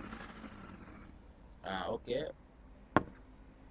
f4 coming closer, that is so here this line we have a move like either knight comes to b2 and then knight comes to d4 d2, attacking the pawn which is here, because now the bishop and the knight will be attacking the pawn which is on c4. So I don't know how the plan went on. Knight going to he played again the other way around. He played knight coming to, so which is not a good move, because this one will be calling for moves like queen coming to d5, attacking the knight and defending the pawn which is on c4, and also this bishop a6 is also going to come on to defend the bishop. So it's going to be a fighting game. I don't know how the plan has been executed. Let's go on with the game. Yes, queen d5 has been played, and after knight d2, yes, for him, let me first take you back a little bit. After coming to e4, the plan is always that knight comes to b1, then comes here to d2. But for him, he played knight comes to e4, and then he played knight d2. He played it the reverse way. That's how interesting chess can be. Different routes, but the same destination. And then after knight comes, queen comes d5, knight comes d2. So now you look at the bishop and the knight, all of them are focusing on that. So now we are calling for bishop coming to s6 to support the piece. Yes, he played bishop s6. After queen c2, now you see that the queen is coming here, the bishop is here, the knight is here. All these are pieces. So here we are forced to play a move like c3. Here we are forced to play a move like c3, so that attacking the bishop, the knight which is here, and also attacking the bishop, so that we can chop off this bishop. King takes the bishop and loses, castling rights. So he went on to play the same plan. Yes, he played c3, pawn takes, bishop takes, and after king takes, in this position, black may take the pawn, and the game can be all. Or even he has another interesting move. We can even play c4. Yes, he has taken the pawn, and now you're forced to take the pawn. Then now black can open up the bishop. You can play, then short castling is on the card. Knight can also come to d7. Rook comes to c3, c8. Rook comes to d8. All that can be put into consideration. That is the game between Egypt versus Ghana. Egypt is versus Ghana on board 4, and all these plans can be put into consideration. So all I can tell you is that this is fantastic chess which is being played.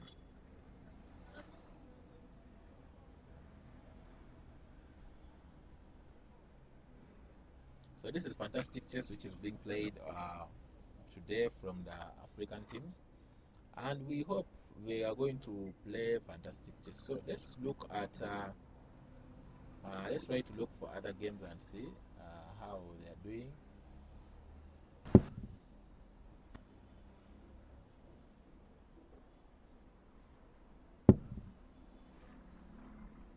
Let's see how they are doing.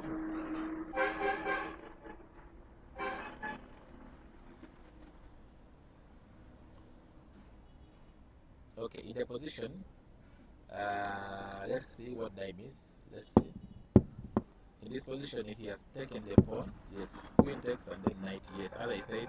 So now we are planning to either fianchetto the bishop or either play e6, put the bishop here, then short castling.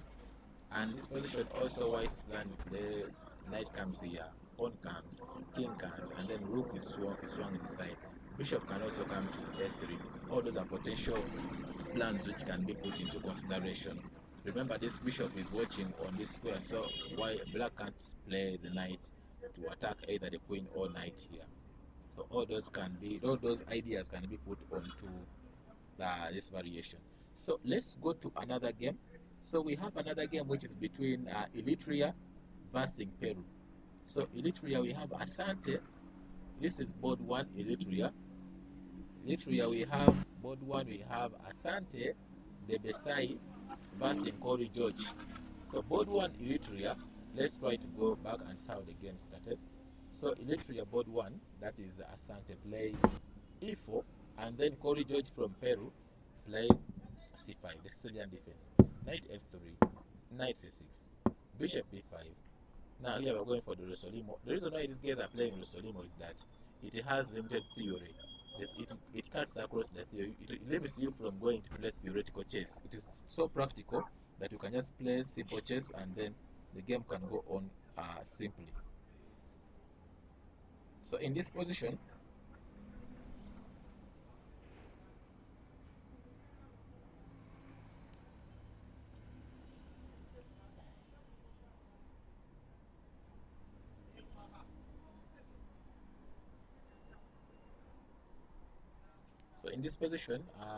we have moves like now. For example, this is the Rosolimo. So if you bring the knight here, we just chop it off, and then after that we go for short castling. So that means no work done. That's why majority of the players just play g6, planning to put the bishop here, knight comes here, then go for short castling. Simple chess. Bishop takes, pawn takes, and pawn goes ahead. Now we are bringing the bishop to come and pin this queen, and then we remove this bad bishop which is here. Bishop pins, knight comes to d2. After bishop e7, h3, bishop chops, knight chops, and now if you see knight f6, and now we want to plan and go for short castling. So we go ahead and play h4 to stop any pawn advancements. So short castling, and after short castling, knight comes to d2. We are trying to plan to put the knight here, so that when you chop it off, bishop chops off. But now white has another intermezzo pushing the pawn forward. But let's see how the plan is going to be executed. Bishop comes, so it means when we chop this pawn off, rook comes here, and then we chop the pawn which is here. So you can't take that pawn. Yes, we first defend, and then queen comes in to defend. So we are planning to have moves like either rook lift. Rook lift can also be thought about in the future, but let's see what they have on the board. Yes, knight comes, knight goes away. So we are planning to go ahead and push the pawn forward. Also, those are potential moves to be played. We can also plan to go ahead and push the pawn here, so that when this pawn chops off, then the bishop can chop off this pawn, attacking the rook which is here. All those are potential plans in the position. Let's see what plan he'll try to execute. All those are potential plans in the position. So that is Eritrea. Eritrea board 1. Eritrea board 1. Let's see how other. So Eritrea board 1 is being played like that. Let's see. Let's see how the plan is going to be executed.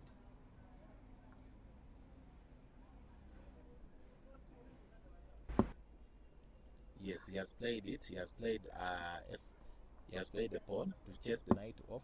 Knight goes back, and now let's see how they are going to execute.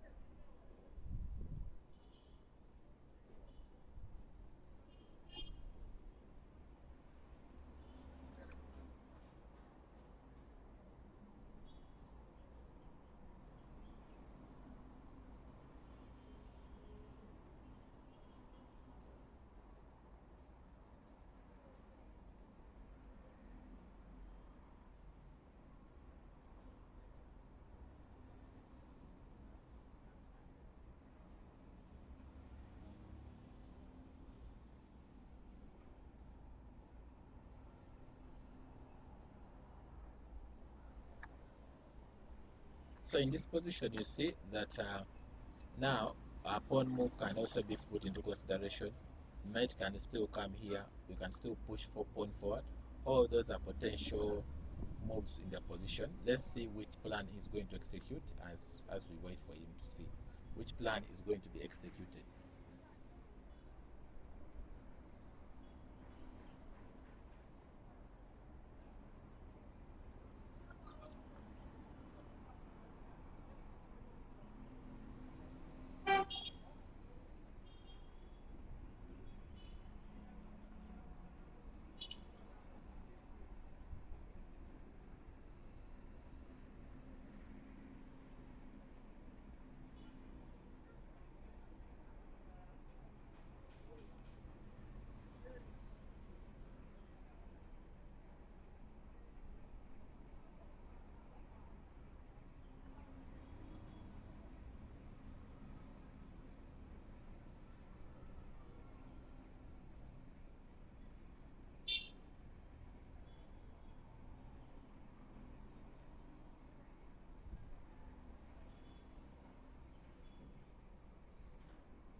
So let us see. I think they are thinking. Let's try to go to board 2. Let's go to board 2 and we see. So Eritrea, board 2. This is a game between Kibrom from Eritrea versus Diego Saul from Peru. Let's try to see. In this position, we have now the game started. Kibrom from Eritrea played e4, and then Diego Saul played d6. Okay, d4, knight f6. So we are entering the King's Indian defense territories. After knight c3, c6, knight comes to f3, bishop d4, trying to eliminate the bishop, which has not been, is going to be not active in the game, as we shall see. Pawn comes to bishop h5, bishop d3, developing pieces, e3, e6, bishop g5. So this is a very, it's trying to keep it simple. It's trying to keep it simple because now you're going to see moves like queen coming to e2, trying to do things of short castling, or either short castle, or either long or short can be seen in the game. But let's see how the plan is going to be executed. Now bishop e7, g4, and after knight goes to bishop goes to g6, then queen comes to e2, yes, then knight d7. So now black can either come queen c7 or either queen attacking either this pawn, because now you see the bishop and this attacking here. So all that can be put into consideration. Let's see how the plan is going to be executed. Yes, pawn push. So when you play pawn, when you take this pawn, then we take the bishop which is here, then queen takes, and then we play this pawn move and trump the bishop. So now the pawn is untouchable. That's why we are going to see HVS, bishop takes, knight takes, and then we play pawn forward. Going back, yes. So long castle in, they come into d4. So now it means Diego Fowl, the IM for the GM from Peru is playing very good chess, and black has to fight. Black has to fight in the game. Black has to really fight in the game. After pawn takes now, we can, if even in this position, we have moves like bishop coming on this diagonal. Remember, this diagonal is very fantastic, as you can see. The rook is going to be here, looking at this knight. Bishop coming here, rook can be here, and even this knight can pick on the pawn. So long as the bishop is on c4, the rook will be pinning down this knight. So all that can be put into consideration. Okay, let's go to board. Let's go to another board. Let's try to go to board 3 of the match. So board 3, they're in this position. So we are on Eritrea, and we are trying to see how Eritrea is progressing. Let's try to see how Eritrea is progressing. So before they reach this position, let's try to go back. We have e4, c6, c5, then bishop comes to c4. This is very early. This is a very early bishop move. I think he's trying to play the bishop opening, then knight c6. This is a game on Eritrea, which is Eritrea on board 3. That is Larry Weledu versus Fernandez Sanchez from Peru. So in this position, most of the, if you look at this knight, because now the knight is not yet here on this f6, so now queen can either come either to g or either to h5, attacking the pawn which is on c5. So now remember, queen, let me show you, queen can come on h5, trying to put attack on this pawn, and also at the same time the queen which is on h5 can also attack the pawn which is on c5. So that's why in this position, I think, yes, he played it. Then pawn, yes, now the bishop is defending. At the same time, this pawn is obstructing this bishop. Let's see. Pawn comes to c3, trying to open a breathing space for the bishop, and also trying to hit in the center after moves like knight either to e or knight either to g3. Okay. Knight f6, queen goes back to e2, knight takes. So that when you take the knight, we can go ahead and fork you, which I don't know. And remember, black now is a pawn up. If he has refused to play the knight, take the knight, he has developed a piece. That is from Peru. Eritrea is playing very well. This is Eritrea board 3 white. Black is playing very aggressive chess. Pawn comes in, bishop goes back. The reason why white is not taking out white didn't take the knight, he wanted to still retain the bishop pair. Pawn goes ahead, knight goes back. So in this position, there are very many various moves which can be played. Remember, now black is a pawn up, so it's just a matter of trying to squeeze water out of the stone and win the game. So moves like pawn coming here can be very serious. Also, there's often short castling can be thought about. Even now, for example, moves like bishop coming on this square on f6 and trying to support the knights to exchange, all that can be queen coming to see either pawn comes in front. All those can be potential moves in the position. But let's see how the plan will be executed. So let's go to board 4.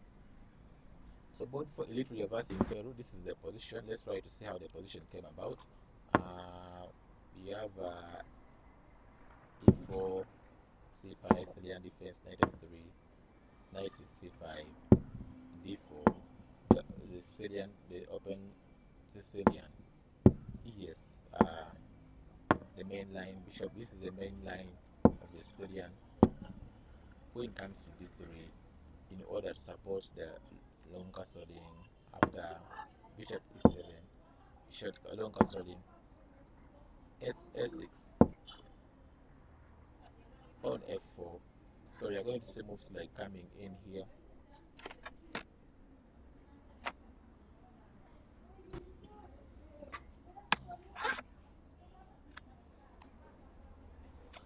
So we are going to see moves coming in here. We're going to see bishop falling back and pawns entering. All that we can think about it that way. Queen comes to c7. Queen goes to. So we are trying to support. So moves like this can be seen, and then knight comes here. All those are potential moves which can be seen in the position. But let's see how the game is going to go on. Bishop d7. And in this position, white has a variety of moves to play.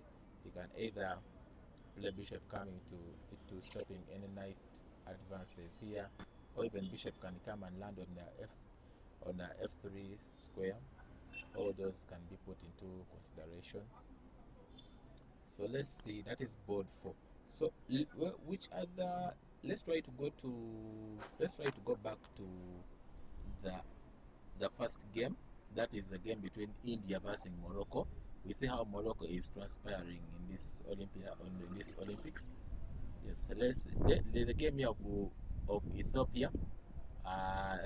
Ethiopia, that is FM Mesifin from Ethiopia versus GM Ido from Israel. These are all fantastic players. FM Mesifin has played chess for a real long time, so we don't know if he's going to cause an upset. So GM also Ido is in white, and FM Mesun is in the black pieces. So this is a game from Ethiopia. Let's try to see how Ethiopia does it.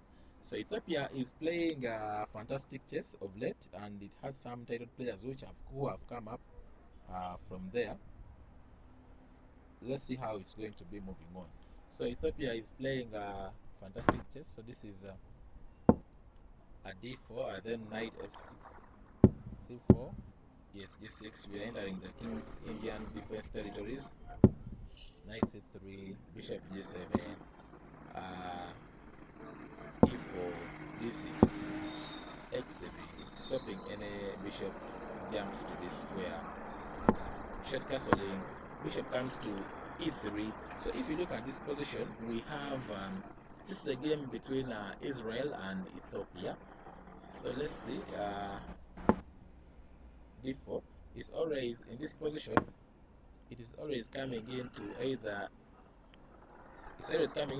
to e5 or either to c5, but today he has chosen this side, played c5, so that when you take this pawn, you can take it, and then you chop off the queen, you chop off the piece. When bishop wins, there are so many tactics in the position,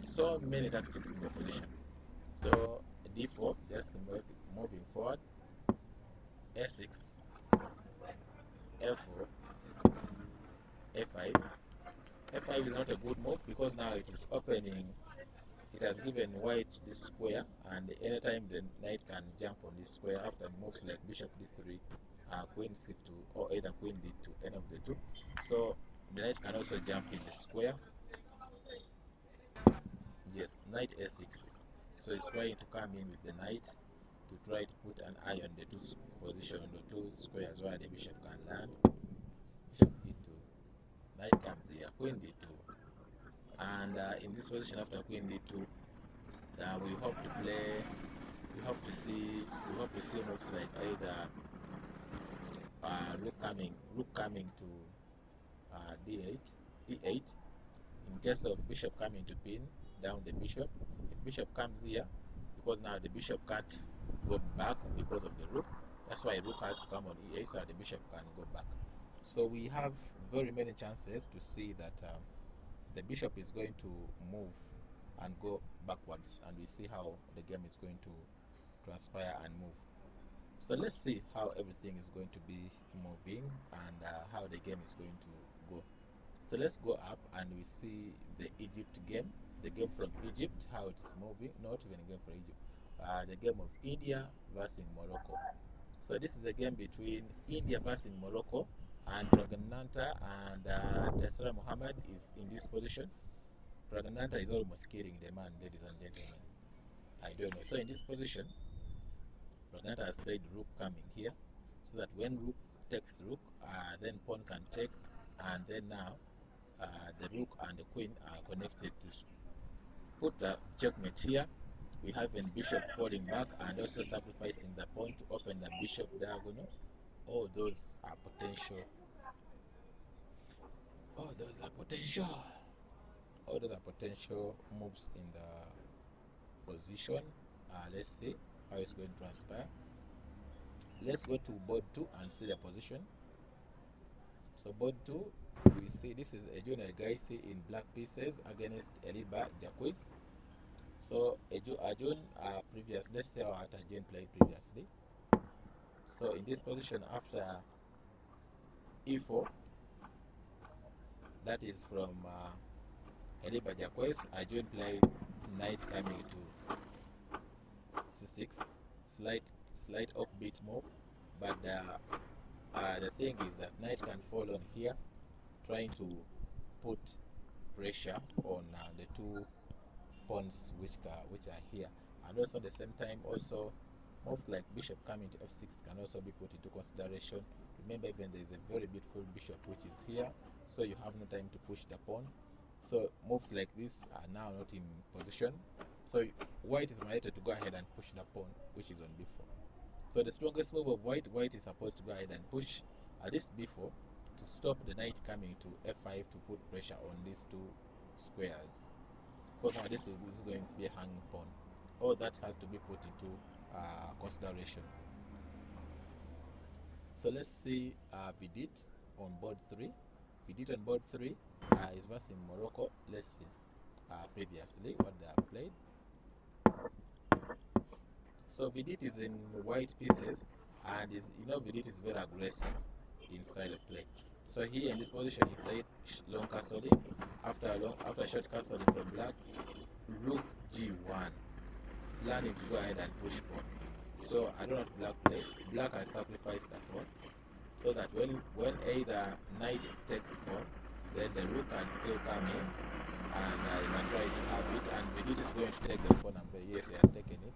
Rook comes to e8, and in this position, Vidit is planning to go ahead and push the pawn.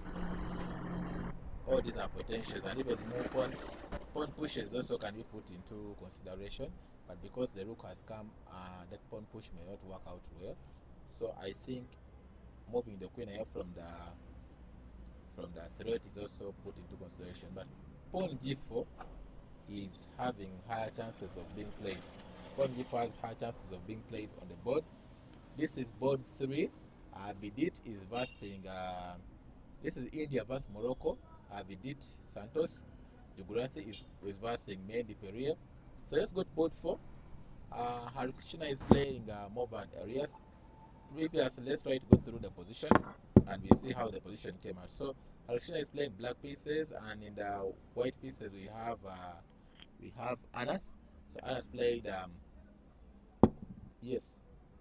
Anas played a4, stopping any future advance, and then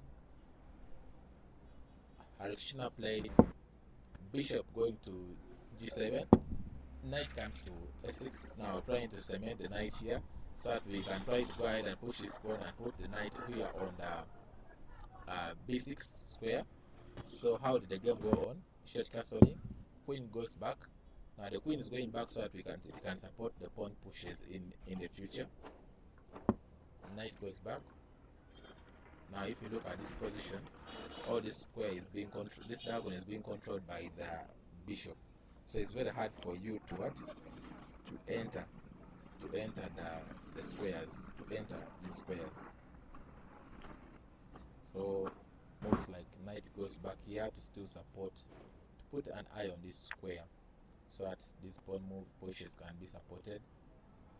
So knight has gone back to support the pawn push in front. So all that can be put into consideration. And this game is going to be these Indian these Moroccan guys are always these Moroccan guys are always very strong players. So you have to play very fantastic chess to survive them. any mistake you do can cost you the whole game. So you have to be very, very, very serious. So let's look at the USA game. Let's look at the USA game. So we left when Wesley Saw was trying to chop the head of the opponent off. Let's try to go to this position in the when we had just left it. We are on move 9. As bishop goes back, queen goes back. So in this position, if you play move like pawn takes, then bishop takes, which is not good. So that's why we see moves like queen coming to d3, and after pawn goes to a3, a6, rook goes to d1, d4, which is a very powerful move. Bishop goes back, bishop goes to b7, and queen goes back. Now remember, now Israel Saw is threatening to take the Israel Saw is now pinning, has opened up the pin of the queen, which is very, very not easy to play. So in this position, after pawn takes, now the various ways of taking this, but even the bishop can win this knight in the future. If knight takes, then also knight can take, bishop can take, then even the queen can play, or queen can come on either b or either c. All those can be potential. If knight takes, in this position, knight can take still, and rook can come in to take. So in this position, you see that now white has an issue. The bishop is still, and two pieces are still enveloped. So that's why you see black is playing as if black is playing, and you see that white has two enveloped pieces. So all that can be put into consideration in the game. So let's try to see.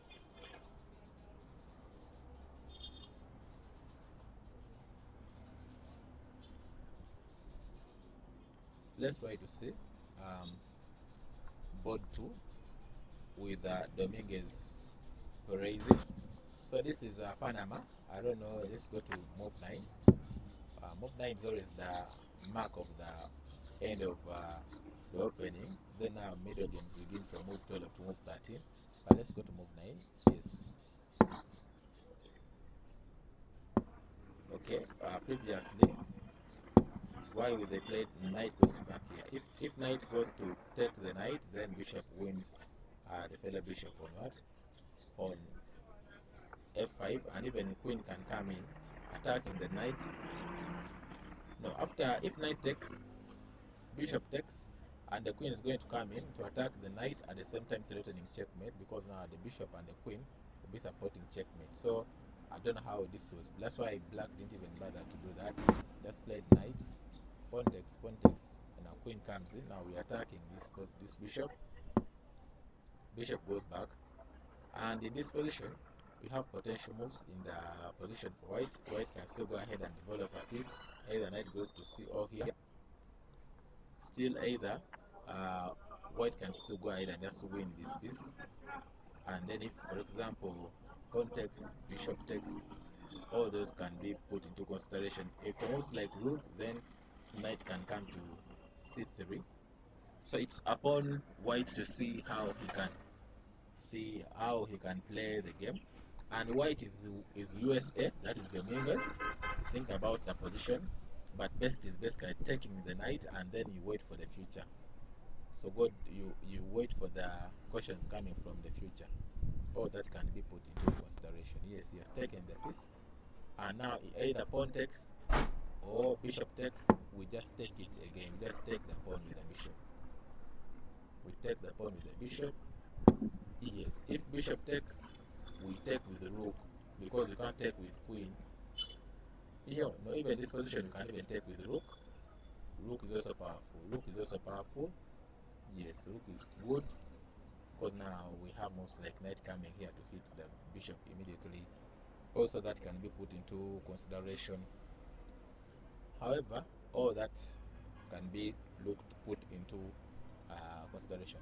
Let's see board 3 of the American team. That is Levon. We go to move 9. So from this position, Levon is black, played b6, trying to support the pawn which is on c5. Rook comes to e1, and then knight goes to. So he's trying to open up. He's trying to move the knight in the center, trying to develop the bishop, trying to create weaknesses. For example, if you get to play, knight can come here.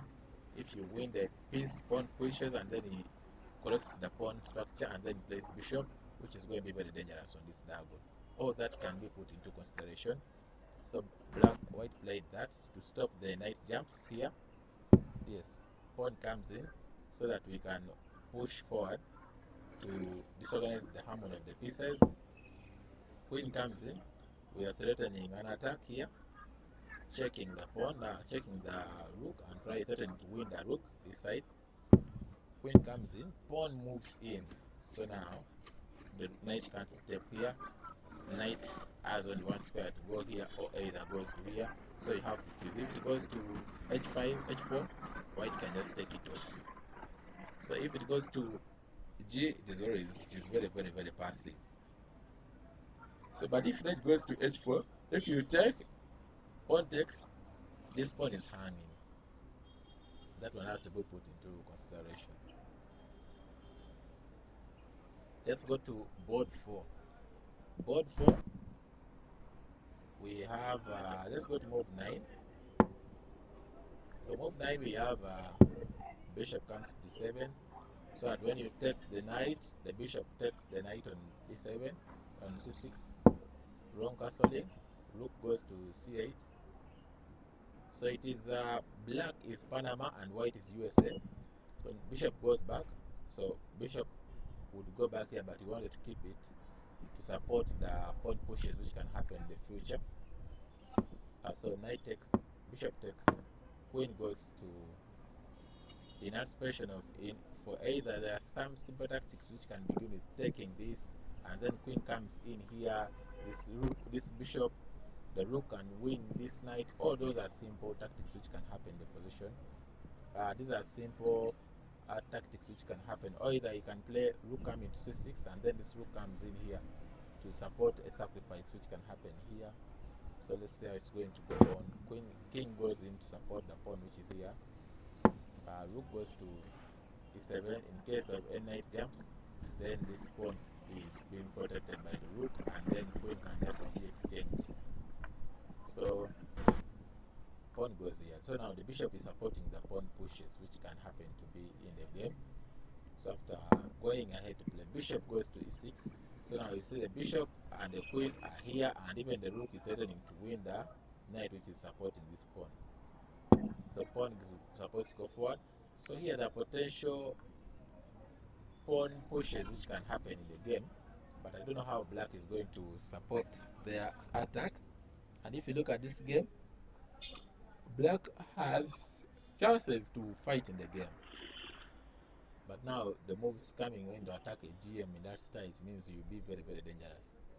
Let's go to the game of Prognanta.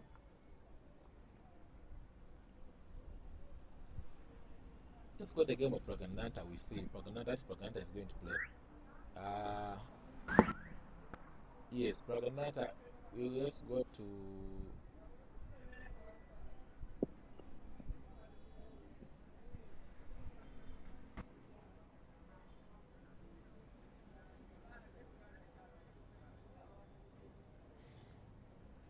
so previously this position before has been played. This is a game. This is India. This is America.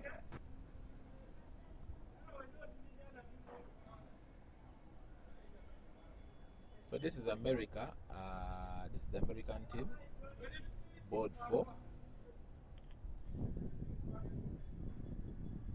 This is the American team, board 4, and they played fantastic chess. Okay, let's go to another African team. We have Madagascar.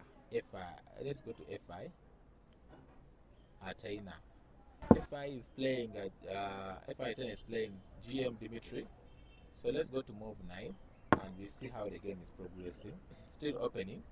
Okay, bishop goes to e6,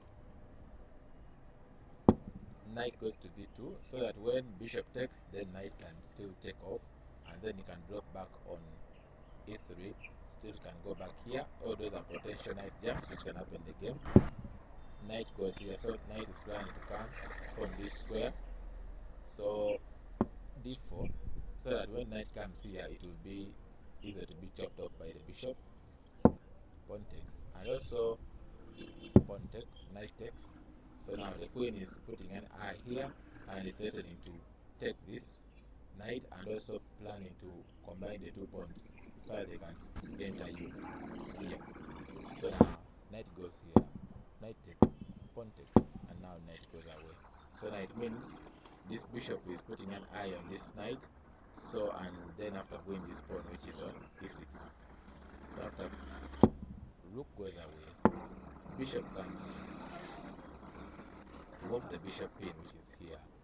Previously, if you could go ahead to win this knight and then play either knight takes e6, but this knight, this position would be a little bit not easy to play because of moves like rook coming in and playing this. Queen is going to come in here in the future. The other rook is also going to join the party, so it's going to be not easy to play in the game. So FI is playing white, and he has to think of I think he has much respect for the GM, that the GM can't make any blunders in the game. But all I can tell FI is to be strong. We Africa are behind you, and all that can be put into consideration. So bishop take was a very strong move, and then if bishop takes knight, rook, for example, if bishop took knight, rook could take the knight, and then bishop could go ahead to win the pawn on e6, and at least.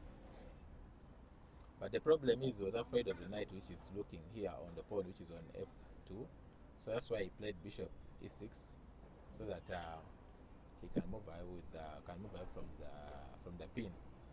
But let's see how the game is going to go. Let's go to board 2.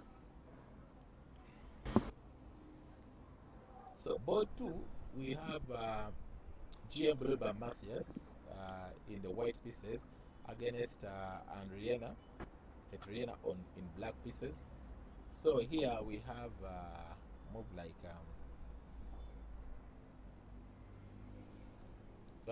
let's first go back.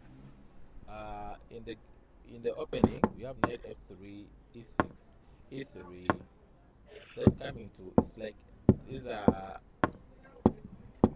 d4 structure kind of, c4 structure kind of. But white was blue bam was playing very well in the opening, because now you can't win a pawn here because of these knight sacks which can come in the future.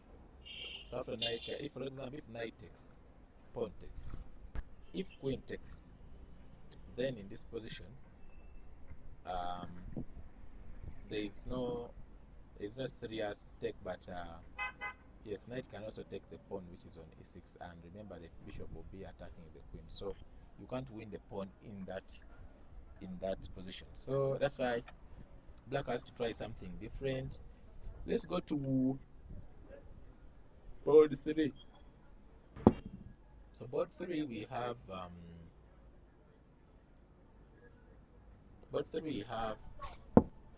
d4. Yes, we have this, and after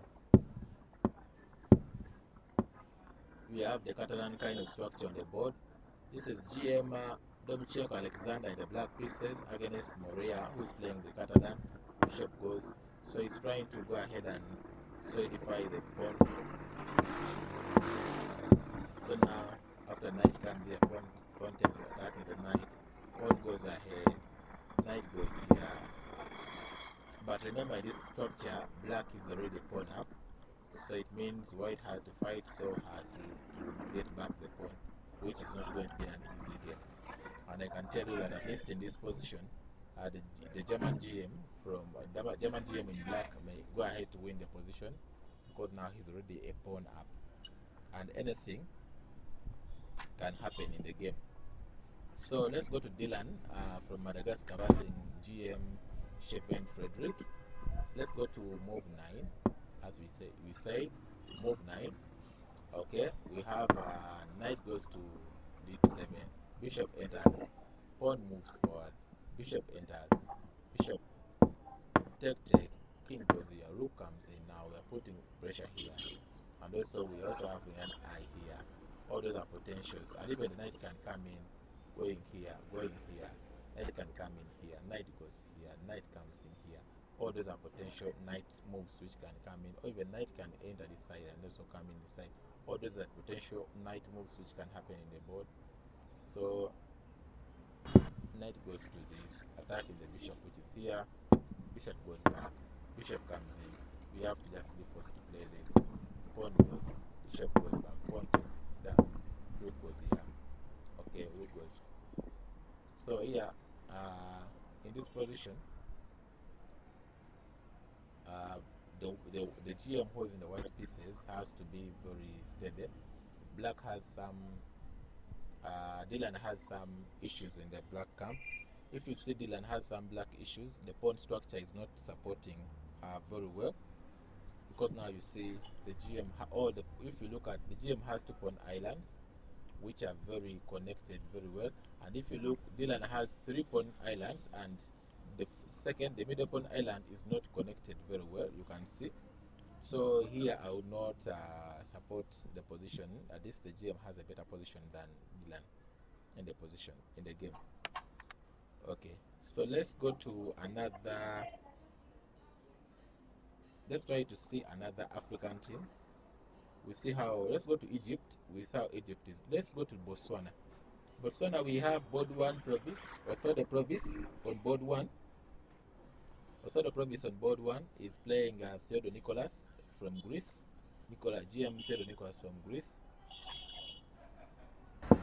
Let's go to move 9, as we said, after b4 from province. That is a GM Nicholas played pawn c5. So that if you take the pawn, then bishop is going to be opened, and these knight sacks can be put, also can looming in the position. Pawn takes. So you can't win the pawn this side, because now these knight sacks can come in, or even queen exchanges first.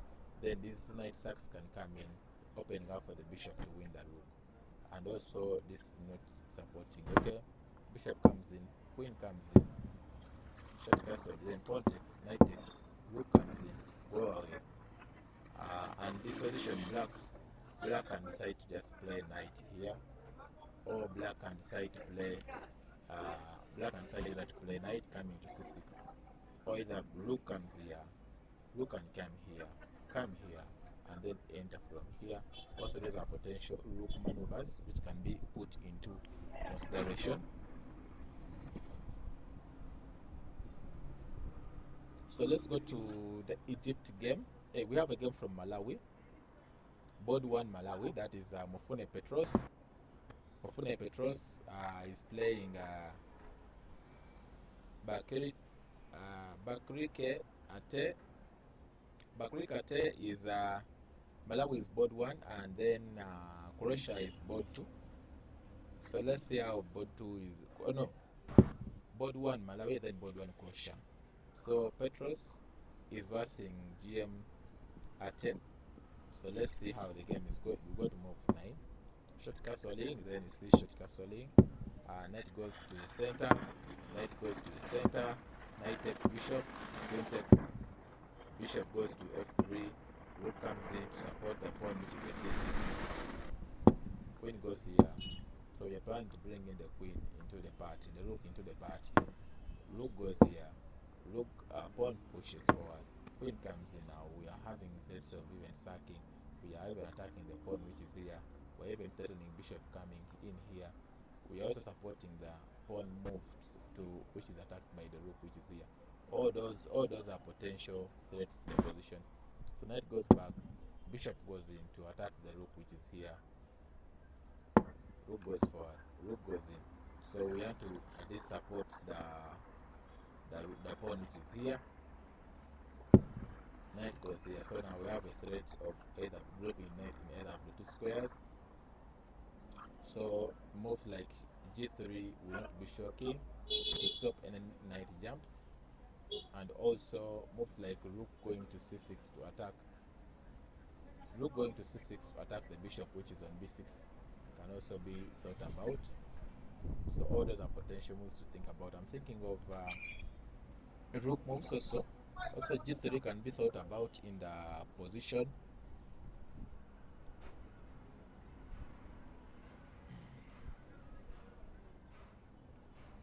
Let's go to Malawi. We have a game Mwale Joseph playing Matvanovic Sasa.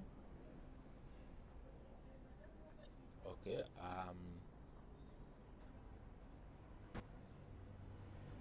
So this one we have Mwale Joseph is playing Matvanovic Sasa. So Matvanovic Sasa is a good grandmaster from Croatia, and Mwale is a super FM from Malawi, Uganda. He has even played the World Cup before, and he has beaten a GM in round 1 World Cup. So he's a very strong FM, though underrated. So Mwale is in black pieces playing e6, and when you see pawn coming to c4, knight f6, knight c3, bishop goes to b4. You have the names of Indian on the board. e3, trying to open the bishop, which is on f1 to be developed. d5, a3, bishop takes, pawn takes, then d5, pawn takes, and then bishop comes to d3. So black has given out the bishop pair.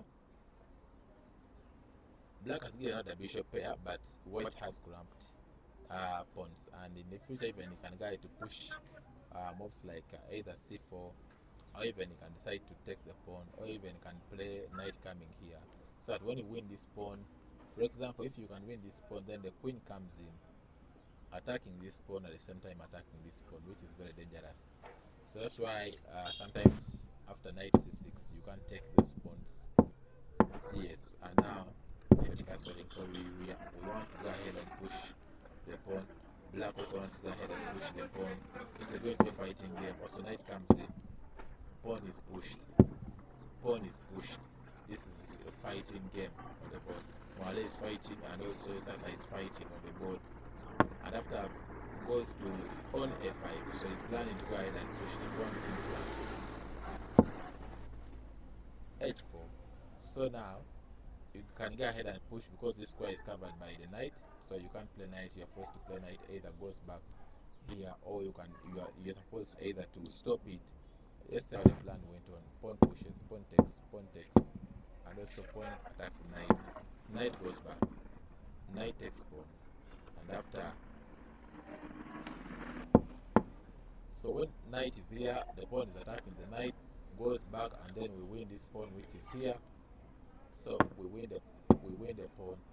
At the same time, black has no compensation for the lost pawn, and remember knight is putting an eye on this square on the pawn here. So black has no serious compensation, but the problem is white has opened himself too much, so anything can happen. If Mwale can get away of landing, if Mwale can land this queen here on this square, if Mwale can land this queen on this square and tries to bring checks, and even the bishop can be able to enter, it will be very dangerous for the GM, because even this rook, if it gets an opportunity to land on, if the rook gets an opportunity to land on this 7th rank, it's going to be very dangerous for the GM to move away from the Chiboko. All that can be put into consideration. So Mwale is playing fantastic chess, and all we need is to give them. Yes, we have another game between Denmark and Mozambique. So Mozambique, we have Mozambique has the Paiva Donaldo versus Anderson Madis. So Anderson Madis, that is board 1. Let's see how it's going to go. Okay, we have this. Let's try to go through the whole game. Okay, this is the Karokan defense, and yes, it's the Karokan defense, and these positions are being set. So we are trying to expand in the center, and after knight goes to f8, trying to push, because now the queen was going to plan to come here and they put more space here. Sometimes even you can see that in Karokan, black goes ahead to push this pawn up to here, so that if it's exchanged, then the bishop can also exchange it. So let's see how it went on the hand. Queen comes, okay, queen push, bishop comes in, rook comes, centralizing the pieces. So we are tempting to go ahead for those possible sacks which can happen in the position. If bishop takes, queen can take also, and remember the bishop is also eyeing here. These are potential threats for checkmate. So bishop falls back to defend the pawn. Bishop goes in, attacking the queen. If bishop goes back, then now we go ahead and sacrifice the bishop. So queen goes away, bishop goes back, defending the pawn. Now we have opened another threat, because now the queen and the bishop are all here. You can't push this pawn because now the pawn here falls. So you are mandated to go ahead and push moves like this, but now the knight which is here. So the game is becoming very serious for Ronaldo. Pawn pushes, then pawn goes in front. Bishop takes.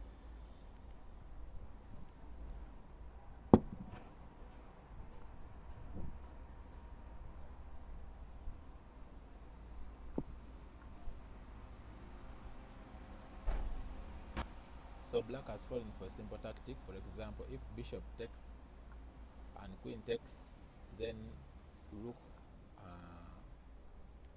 it is very dangerous. The rook can take rook, and it's very dangerous for white. Very dangerous. So in this position, you can see that all these are potential moves which can be put into consideration. So it's not easy to see the correct follow-up. So now if you win this bishop, the bishop is attacking the queen, and the rook is also hanging. So anything funny, maybe black can try a funny move like bishop also come in here to attack the queen, so that if bishop takes queen, so bishop can win the queen, attacking the rook which is here. But now white is a full pawn up, and the rest can be history, as you will see in the game. So let's look at Cote d'Ivoire. Cote d'Ivoire is versing Australia, and this is board one Cote d'Ivoire. Cote d'Ivoire, we have potential moves. For example, we have moves like pawn moving forward, then knight comes here, pawn comes in. Yes, all these are potential. These are known moves which have been played so many times. That's why I'm not putting more time on them. Yes, and if you look at Kodika and Nicholas is playing GM from Australia, Dogon team. So now it's threatening to win the queen, and if rook takes, then the bishop can enter to win the piece. So if you play move like queen coming to, c1, then knight is going to come in here, attacking the bishop, and also looking at the square which bishop can land on. So all those can be put into consideration, and also this knight can come in here to support the knight, can jump anywhere to support the pawn which is on c2. So all those are potential threats if you can look at them in the position. All these are potential threats which can be put in the position. So all I can tell you that this is going to be a fighting or do or die game. So the issue we are having in Africa basically is the openings are always lacking a little bit, but with time we are going to be. Let's look at Kenya board one. We have a game between we have a game between Pela Hanef. We have a game between Penila Yannick versus Njoroge Martin. So Martin Njoroge is playing Penila. Let's see how it's going to is transpiring. So let's go to at least move 9. So in move 9, Penila Yannick played bishop d3, and Martin played knight d2, knight d7, short castle in c5, and after b3, stopping any advancements on the queen side, rook goes to c8 by Martin, and knight is going to e5. After knight takes e5, pawn takes e5. Now the pawn and bishop attacking the knight, so knight has to be played. It's either going to go to either d7 or either it goes down, because now the whole of this diagonal is being supported by the queen. So that is the potential. So Martin has to think in those lines. So now he has to move the knight, either goes to d7 or it either goes to e8, because now this diagonal is being taken over by this. If he wants, he can even play it here, but now this one will be a little bit not known, because now, for example, moves like bishop takes bishop, queen takes bishop, and then knight taking this, and then bishop can come and stand on this square. All those can be put into consideration. It's a really, really complex position to play. Let's see board 2, how Robert is playing for Team Kenya. Robert is in the white pieces. Let's see how Robert is doing for Team Kenya.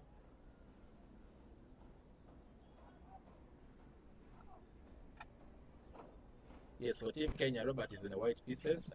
Look at Robert is versing the Peng Limin, that is from Switzerland. So in this, let's go to move 9. After short castling from Robert, he played bishop e7, rook e1, short castling from Penlin. He goes ahead to play e5 in anticipation of, if pawn takes, then queen can take, opening up for the rook to take the queen, or even either knight can take. All those are potential. Queen can take, and then queen can take the pawn, and the rest can be history, as we shall see in the game. Let's see the potential move for Penila.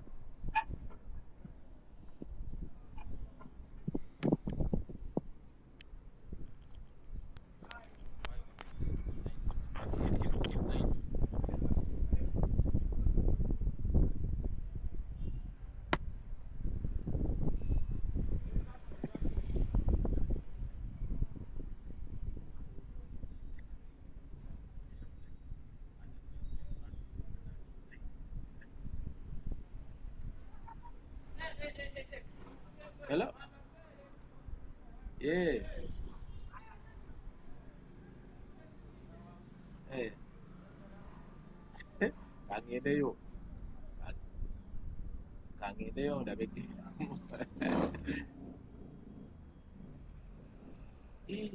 Kangeneyo na beki mu gitego. Era ajja jubulira.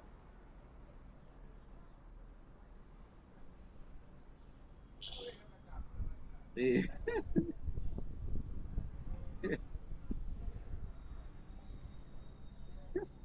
Kangeneyo na.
Okay, I'm back. I'm going to get a cup of water, and I am really back. So I've just gotten an alert that Levon Aronian, in the previous 2022 Olympiad, he survived David Silver's cane. He survived the Chibok of David Silver. He survived the Chibok of David Silver. So let's go and see the Levon Aronian's game. He's a piece down after 13 moves. So let's try to go through the opening. He's dying, and let's try to go through the opening. This is Levon Aronian. He's in the black pieces. Let's see how Levon Aronian is playing this. Game. So in this position, after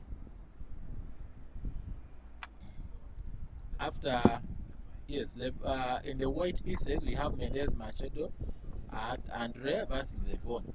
So remember, we have this is Panama. So let's try to see. Let's try to go through the game.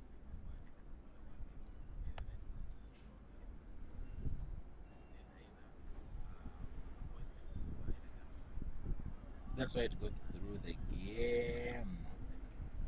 Okay. We have E4, C5 from Levon. Levon is playing Syria. Knight F3. Knight C6. Knight C6. Bishop goes to B5. Knight goes to F6. Knight goes to C3. Goes to G6. Pawn goes to E5. Knight goes to the side of the board. So he's planning to play the knight coming either here so that he can try to drop it back to E6, and also plan to play bishop coming to here. So the strongest move for black, and if black tries to play this, it's going to be a really antagonizing game. So the bishop takes, pawn takes, and then bishop castling. So knight goes back to G, and after D3, opening up for the bishop, we see H6, knight goes to E4, attacking the pawn which is here. The pawn defense, rook in, knight goes to F5. So in this position, we have very many options where we can drop the knight. So C3, the knight wanted to come here. So after knight comes here, after knight comes there, knight takes, pawn takes, and after C5, the bishop can come on B7 and becomes a very powerful piece. But white stops all those plans by playing C3. So after G5, queen goes ahead to strike here on the C6 pawn. Queen defense, and after G4, queen goes to G3. So in the meantime, after G4, if you play a move like knight goes to G5, there are potential moves of knight check, or even in this position, we can even first take knight off, and after knight takes it off, then we play knight coming here to check. If pawn takes, remember the rook is here, which can be a very dangerous piece. So that's why Levon gave up the knight and played queen B6. And after pawn takes, bishop takes, then pawn goes ahead to defend the pawn which is on E5. So you see that now these two pawns, the pawns are being supported by the pawn. The rook is also here. The pawn has if the queen has no attack on the knight, because now it is blocked by the pawn which is on C6. So Levon has to fight so hard. Bishop goes here, knight goes back, pawn takes, knight goes ahead. So now if you take the pawn, then we take this pawn, and then we develop the bishop from A3. Fantastic chess from Mendes. Today Levon is dying. Levon is dying today. This is the death of Levon. What's that there?